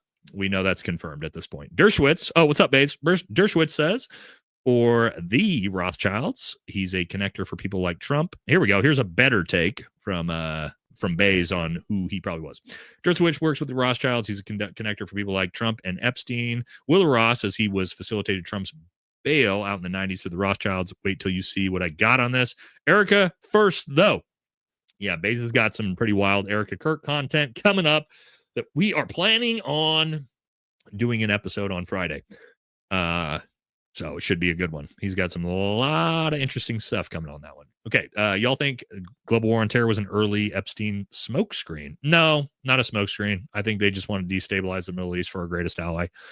And it's worked out very, very well for them. So I hope his sick pals get the electric chair. Yeah, I want them all. I just want them all drug in at this point. Just drag every goddamn one of them that's in the files in. Probably just detain them and unredact it all, and we can figure it out from there. Gotta have Jake on again. Just subbed to Jake. Yeah, we definitely will. Ask little Jake about his Tate fandom. Tate is another abuser of women. You think Jake's small? Are you sure? Jake's not little, dude.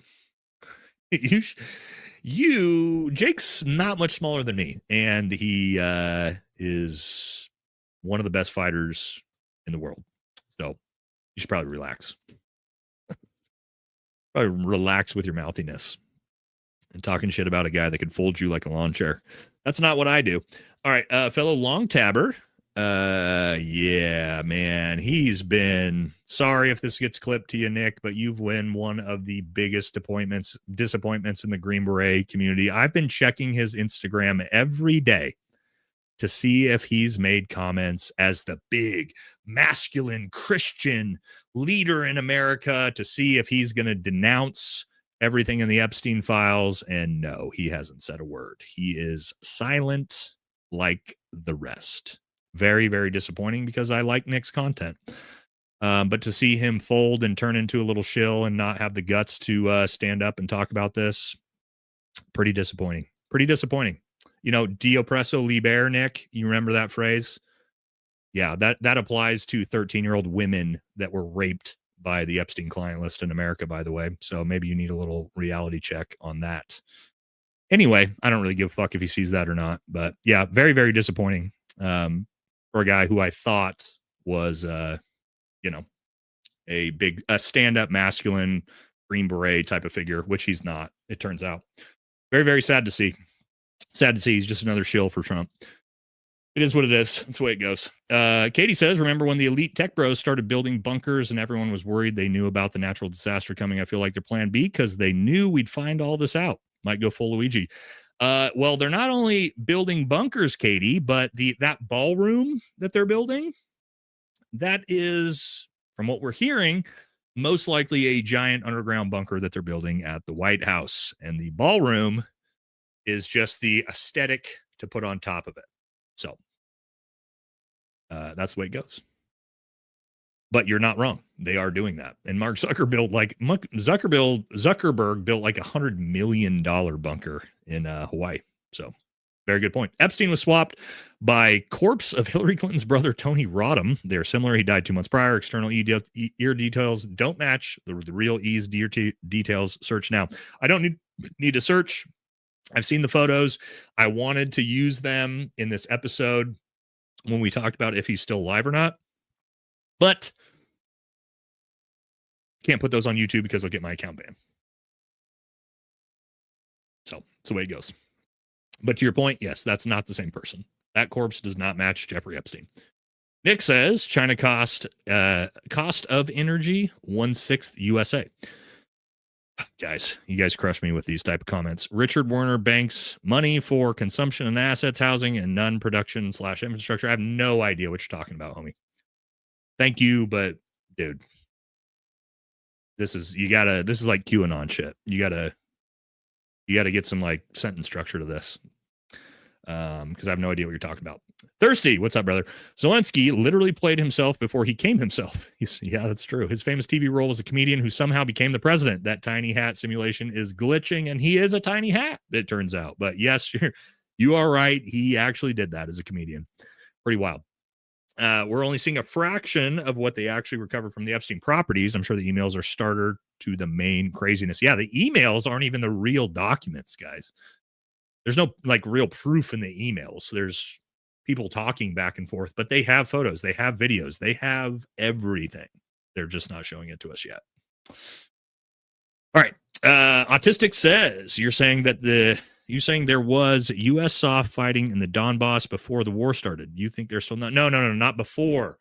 Oh, before the war started? Yeah. So after 2014, yeah, we were training, advising, and equipping the Ukrainian military so they could go fight in the Donbass, and they killed 20,000 ethnic Russians, I believe, in the Donbass. And yeah, and not only that, but I don't know if I'm allowed to talk about it, but here's what I'll say. From the very beginning of the war, there may or may not have been at least 2 Special Forces ODAs in Kiev at a minimum helping fight that war. May or may not have been from the very first day. Although you were told no boots on the ground. I'm not saying that that's true or that I know that. I'm just saying it's pretty likely. Okay. So yeah. We were definitely involved in that from day one. But again, I've got no idea. But just a couple winks on that one. Okay. Have to ask the hard question. Could the CHS claims about Trump be unreliable? The DOJ dumped a lot of info saying nothing enough to appease the masses. Trump survives and we still don't know who's compromised. Sure, man. Like if 15 victims all accusing Donald Trump of the same thing isn't enough for you, then that's fine. That's fine. Sure. Maybe they're not. I mean, it's all of this is just unsubstantiated and unreliable, right? I'm sure Donald Trump, who was best friends with Jeffrey Epstein in the 80s and 90s for almost 15 years, he knew nothing about this. He had no involvement with this, even though he was Epstein's best friend for a decade and a half.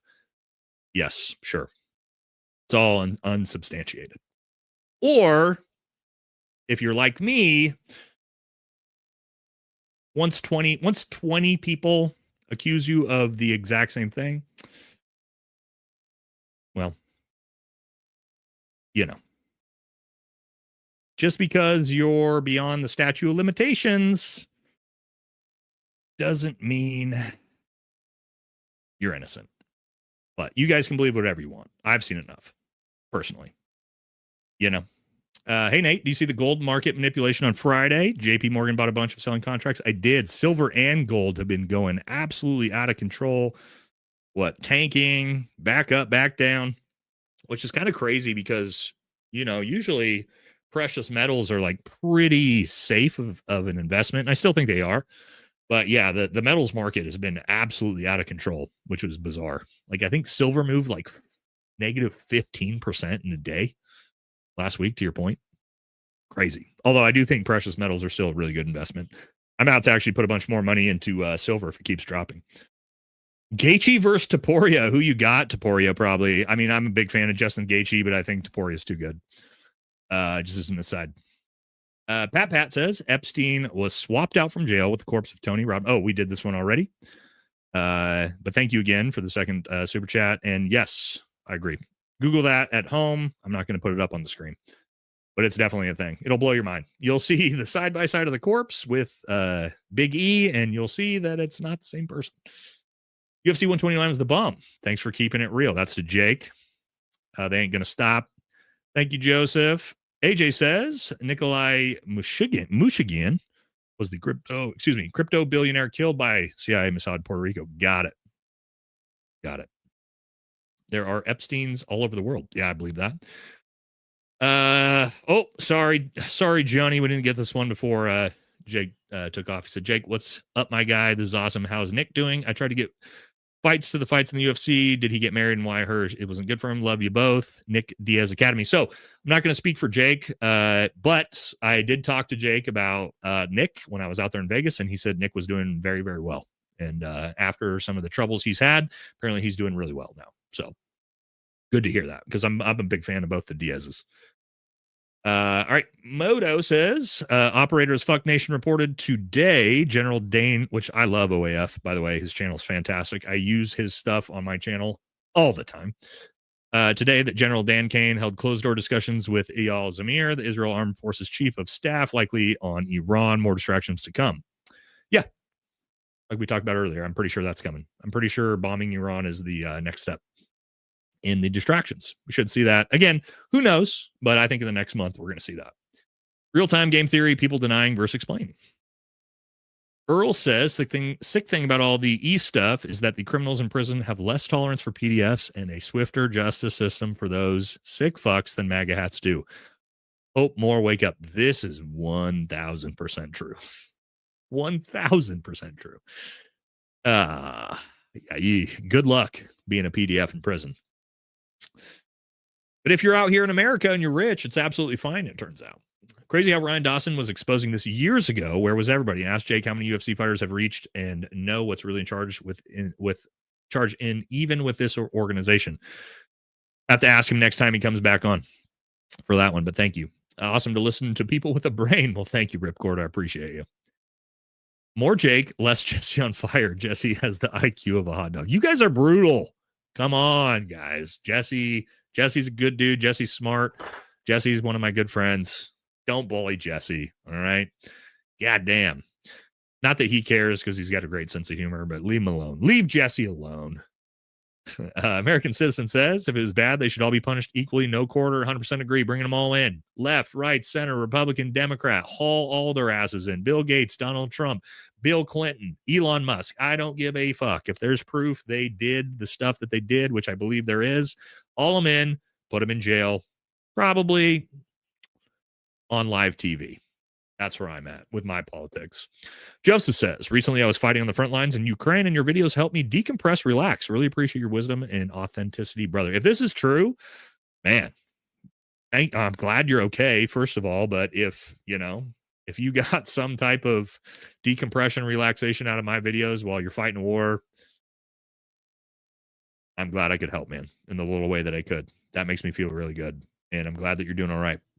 All right. Sci-Fi says Trump simps for Israel to create an AI-run police state using Palantir. See the latest Epstein audio leak with the Israeli former Priam. Barack, Israel equals the enemy. Yeah, all those things are happening, turns out. Nate, the half-worn-off sticker at the bottom of your glass is driving me crazy. Half-worn-off sticker? There's no half-worn-off sticker on this. What are you talking about, bro? Look at that. No sticker at all.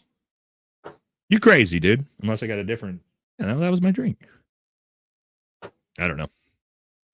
My bad, guys. Somebody said you have a good radio voice. Well, thank you, dude. Thank you. Glad I could help with his deep, sultry voice. I'm just fucking around. All right, let's keep moving. We're almost done. Do we need to make the Department of Justice the fourth branch of government to counteract the judicial and legislative branches just going face down, ass up for the executive over and over and over again? Yeah, honestly, it probably should be, because why and this is what we're seeing now. The Department of Justice just being a leverage for the executive is very bizarre. It's not the way it's supposed to be, but that's the way it's being run. So maybe there does need to be some actual separation between those, but at the same time, constitutionally, that's not supposed to be how it's being run, but it is. So that is what we call, and I hate to say it, fascism. And I'm one of the last people to call shit fascism in this country, but that is actual fascism that you're seeing between, and this is called consolidation of power, right? By the autocracy, by the authoritarian, which is, basically bringing in other different factions of the government and gaining control over them so that one branch or one person can control everything. That's actual fascism, guys. Like, by definition. So it's not good. It's not good. It's time our DNR, our two-party system. The dinos and the rhinos need to go. Thanks, Nate and Jake, for the good show. Thank you, Suanna. Appreciate you. Yeah, I mean, the two-party system's not doing great so far.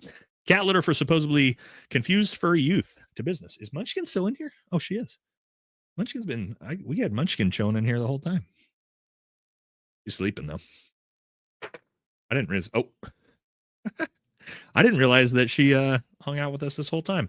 She owed it to us after almost destroying the entire stream when I came in here. Little shit. He was sleeping on the laptop, on the keys of the laptop, and closed out everything. Anyway, Anyway, got a little sidetracked from that. She's a little bit awake. Okay. American Citizen X says, if Donnie were America first, he would arrest a few landlords and employers who give aid and comfort to the enemy. The match has been lit. War has been declared. Peacefully protest without your 2A. Yes, correct. You're not allowed to protest with while exercising your Second Amendment rights. Just so you know now, according to MAGA. So enjoy that. Russia had intel on Trump since the 80s. Russia hacking during election in 2016. Then Putin's best friends with Trump. E-file, blackmail, Russian asset. I don't know about all that, but I do know that when Donald Trump was about, what was it, $3 billion in debt or $2 billion in debt, do you know who bailed him out?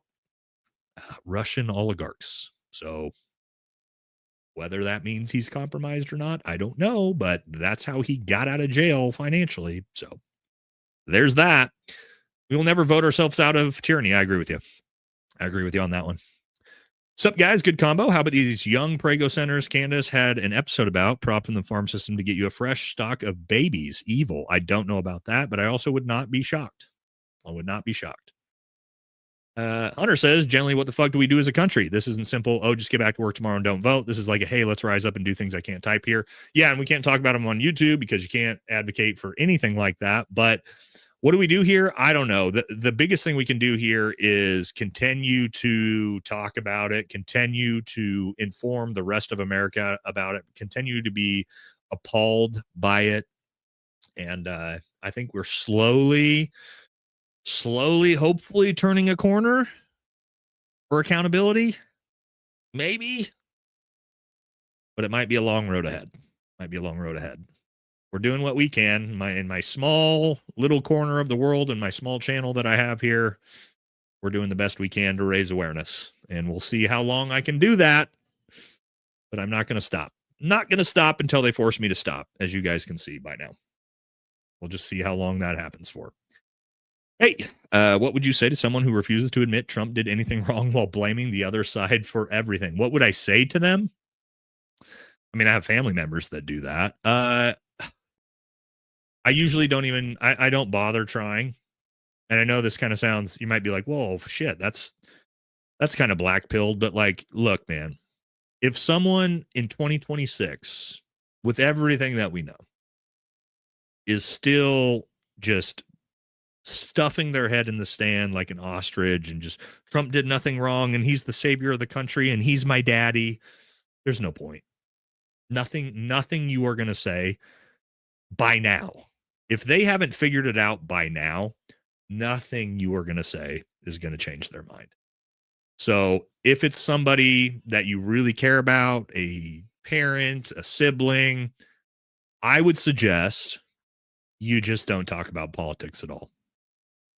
Like if you value that relationship, just throw politics aside. Both of you agree you're never going to talk about politics to each other, and just enjoy that friendship or that family connection, because you're not going to change their mind, man. If they haven't figured it out by now, they're not going to fucking figure it out, dude. It's just not going to happen. So that would be my advice for you. Anyway, I know it's hard, but that's what I do with my family members that are, hardcore. I have hardcore far left, hardcore far right family members, and I'm right in the middle as an independent. I just don't talk about politics because I'm not going to change their mind. Maybe slowly here and there with different subjects you can do it, but you try to hold your ground, it's not going to happen for you. Surprised we haven't seen Vince McMahon. You're right. Vince McMahon not being in the Epstein files is actually pretty surprising, given what we know about him. And maybe this exonerates Vince. We got to get him back. We got to get him back in the WWE. I love the WWE, guys. I do. So, but this was pretty disgusting with the stuff that came out about him. All right. Case-Bat says, Nick Fuentes never supported the bombing of Iran. He explained exactly what the plan was 2 years ago. When Nick Fuentes was speaking about he was defining what a PDF actually is. He says it's disgusting and immoral. No, he didn't. He said specifically, Jeffrey Epstein is not a pedophile because raping 14-year-olds is not pedophilia. That's what he said. So no. And that's why even people like me and Jake Shields, who have supported him in the past, and Jake is personal friends with him, is denouncing him for the comments. Okay? Don't try to defend pedophilia around here. Don't send me these. Don't send me these super chats trying to defend pedophilia. That's me being nice. I'm trying to be nice in that response. Just don't do it. Okay? Don't send me shit like that. It's just, you're never going to convince me that raping 14-year-olds isn't pedophilia. So don't send me stuff like that. It's a waste of your money. All right, Jimmy says, Epstein couldn't happen in a bubble. What prevented the victims and easy targets ABC agency? Because Greatest Ally has assets everywhere, including the Vatican. Interesting. Aderpie says, Nate, I met a Polish guy tonight who bragged about their military Highlanders. I'm guessing that they're special forces. Ever work with them? Also, does the U.S. have a snow unit like in Sweden, Finland? So, sure, we do, actually. So we don't call them snow units, but for us in Army Special Forces, it's mountain teams, which I was on a mountain team. Shortest part of my career, about a year and a half. Spent most of my time on a combat dive team, like a scuba dive team, and then also a military freefall team. But I did spend a little bit of time on our mountain team. And yes, we're the ones that have snow units, snowmobiling, skiing, all that different type of stuff. As for the Polish, I have not heard of the Highlanders, but I did work with Polish Grom. They were actually right next to us in Afghanistan on my deployment in 2018, and they were really good dudes. So, but I don't know about their Highlander unit. But the Polish Special Forces are actually really fucking good. So there's that. But I don't know about Highlander. Maybe that has something to do with, again, maybe they're Polish Grom. I'm not sure, but that's who I worked with before. All right. Trump 2.0 has been amazing. I now believe in Russiagate, Pizzagate, and I need the U.S. to expand its acreage. Don't you think we need more living space? Hashtag make Russia Alaska again. Wow. Okay. Well, I know you're being sarcastic and it's funny, but at the same time, yikes. Because you're not wrong. This did make us believe. Trump did make us believe in a giant Luciferian child sex trafficking cabal that runs the world. So thank you, Trump, for that. We got that. You're right. They got that going for us. Columbia says, what about the billionaire who got the military to show him a good time in a war zone? Is that a common thing? I don't know what you're talking about. What billionaire? When did that happen? What war zone? I have to see what you meant. Why didn't you read my super chat? I just did. K Spats, you were the one that tried to defend pedophilia. And so, yeah, not for me, dude. Don't do that. Also, as a woman, super weird. Are you defending 14-year-old girls being raped? I don't know. Bizarre. This is like Megyn Kelly, I guess. The Megyn Kelly approach. Super weird. Don't send me those super chats. Defending pedophilia, because I'm not going to agree with you ever. All right, Jack D says, where do we go from here? Trump is obviously a PDF compromised by our greatest ally. We need a new leader for the party or a new party. I feel we are screwed. What did we spill blood for in the past 20 years? Seriously depressing me. What did we spill blood in the last 20 years for in the global war on terror? Literally nothing outside of destabilizing the entire Middle East so that Israel could become the hegemonic superpower of the region. So we did that. That was awesome, right? But yeah, we do. And 2026 is going to be a blowout. And then 2028 is going to get real interesting.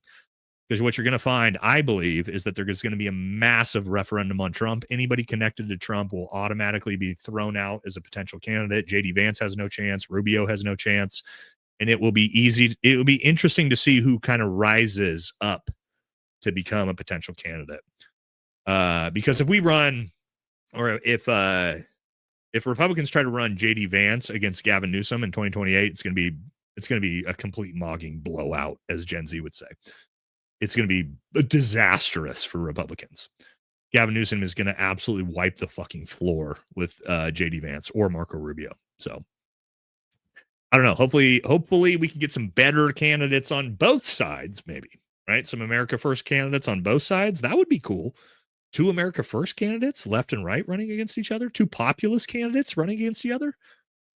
That would be cool. We'll have to wait and see if we get it. Anthony Aguilar, what's up, man? We gave Anthony a real hard time on the show before. And again, we may have been wrong about Anthony, it turns out.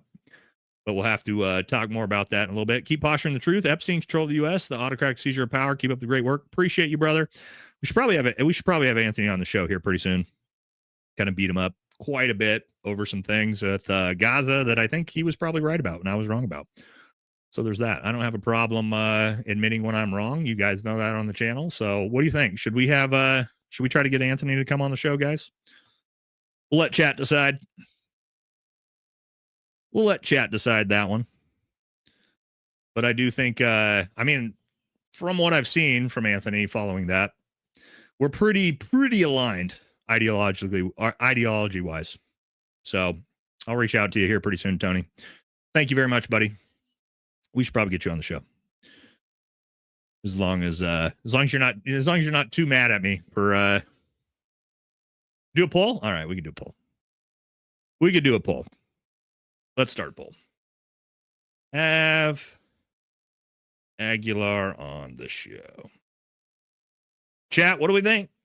Love democracy around here. What do we think? All right, we'll keep moving. But thank you, brother. Appreciate you. We'll talk more. We'll talk offline. My uncle saw Trump once in the street in New York, and 43 years later, boom, herpes. Okay. Did you see Angry Cop's breakdown of the shooting? I have not. Please check out my music video before it's banned. Questions the Tragedy of Charlie Kirk by Jesse Lee Lord. Please share with Patriots. You gotta questions of the tragedy. I'm not going to pull anything up on screen before I watch it ahead of time, man. Send it to me on Instagram. You're the only true unbiased creator. Thank you for service. Thank you very much, Brendan. I appreciate that. There are some good ones. Jake, there's a lot of Jesse. There's a lot of guys that are good, man, in the space. But I appreciate that. Bradley Nalon says it's been 20 years since Red Wings. Does that mean the drone footage is declassified, and can we request it? I don't believe there's drone footage that exists, big dog, and I've talked to a lot of the people involved.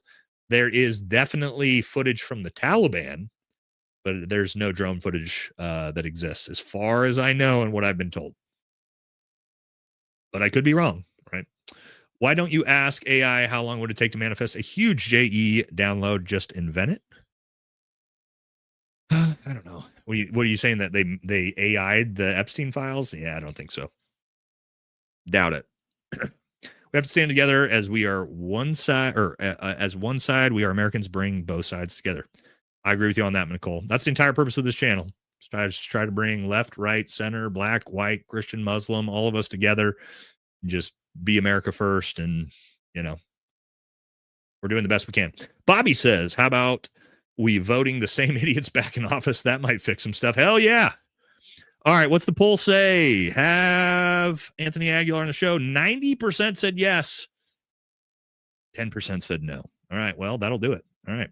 I'm gonna hit Anthony up as soon as I'm done.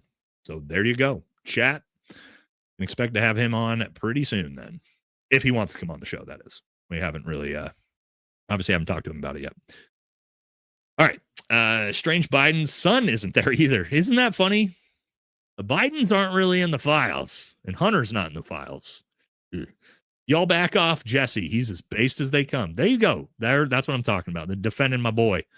Thank you. Bob gifted 5 Valhalla VFT memberships. Thank you very much. RJ Taylor Green versus Newsom. JK. Oh, also, not my channel, but I can't talk about it. Can't talk about it because it's not my channel, but we're working on some content with maybe somebody involved. And it's not Newsom. We'll just leave it there. All right. JD wasn't talked about the files, only shorts. I love JD, but don't get why he's not talking about the files. I mean, that's why I love, because he stands on child. Has he not been talking about this? God, I hope he has. He's the anti-pedophilia guy. He's covered this stuff extensively. I would assume JD's been covering it. Nate, I disagree politely. Donald has shown every inclination to cheat, and the Covfefe drinkers lap it up. He'll find a way to steal the election. He'll rig 2026 and 2028. 2026, I don't think is going to happen. It'll be too hard to do. Everybody knows it's going to be a massive blowout. 2028, ooh, we might have some martial law involved by then. Have you ever had Sean Ryan on the pod? I have not had Sean on the pod. I have not been on Sean's pod. Sean and I have talked back and forth about doing some content together, potentially going on a show. Haven't ever worked it out. I like Sean, big fan of his stuff. Just haven't got around to working anything out yet. So hopefully, eventually, But yeah, we've gone back and forth on it, but we just haven't got around to doing it yet. Hey, you says we won't get America First candidates in the next election. I've realized the system controls our options. It's an illusion of choice. That's fine they're fine with whoever wins because they're puppets. Yeah, the left versus right. That's the problem with the two-party system is this is exactly how it's designed to give you two choices that the establishment controls both of to give you the illusion of choice. I think we all know that at this point, though, right? I think Bill Gates is going to celebrate VD Day this year. Maybe with a little bit of chlamydia. If he's up for it. Apparently that's what he does. He's live streaming about it right now. Who's that? Who is? Anyway. All right. We made it through the super chats. A little bit shorter of an episode. Thank God. Well, we're not on a regular scheduled episode. We're on a Monday. 2.5, a little over 2.5 hours, under 3 hours. That's pretty good for us. It's pretty good for us. We didn't do our typical 5 hours as you guys keep me ranting forever. But the good news is it's Monday. So what does that mean? We have our regular scheduled live stream tomorrow night, political live stream, working on a guest I think you guys are going to be big fans of. We'll see if I'll be able to pull it off by then. Got a lot of guests that I want to have on the show, a lot of cool guests coming forward. So we're trying to bring you guys like really cool guests as we're doing these live streams as we continue to do these. Here we go. All right. Anthony reached out, said, I'd love to and be honored. Your voice and your platform are important. We are both brothers in arms. Both seen a lot. We agree a lot. Respect you, fellow Green Beret. We're all in the fight together. All right. So, Anthony, I'm going to message you on Instagram here as soon as I'm done, and we will coordinate it. We'll get Anthony on. Maybe we'll get Anthony on tomorrow. Maybe he's free. We got a lot of crazy shit we could talk about. All right. We'll see if we can work it out. We'll definitely get him on soon. And then we got some other cool guests that come on. Thank you all so much. We will be back tomorrow night at 5 p.m. Pacific time. And can't wait to see you guys there. Going to be a lot to talk about because we got the crazy Epstein shit plus all the crazy shit happening in the world and politics. All right. So thank you all so much. Thanks for hanging out, being with me and Jake. Make sure you guys go follow Jake's channel as well on YouTube if you're not already following him. And hopefully I will see all you guys tomorrow night, 5 p.m. Pacific. And I will catch y'all in the next video. Thank you all so much to the moderators. Jasmine, also new moderator. If you guys didn't see, Trans Tim Kennedy has made the list as one of our moderators. So we got to love that. Thank you to Joe Saunders, another moderator. Thanks to all the moderators, Luna, everybody. Thank you. Thank you. Thank you. And then Humble says, not sure who will be, but I have a feeling a woman is going to be voted in 2028. You may not be wrong on this. I think if you could get it, like maybe a Marjorie Taylor Greene, I don't know. But if you get an American first female candidate that's just a badass, there's possibility in that, I think. All right, everybody. Thank you all so much. And I'll catch y'all tomorrow night. See ya.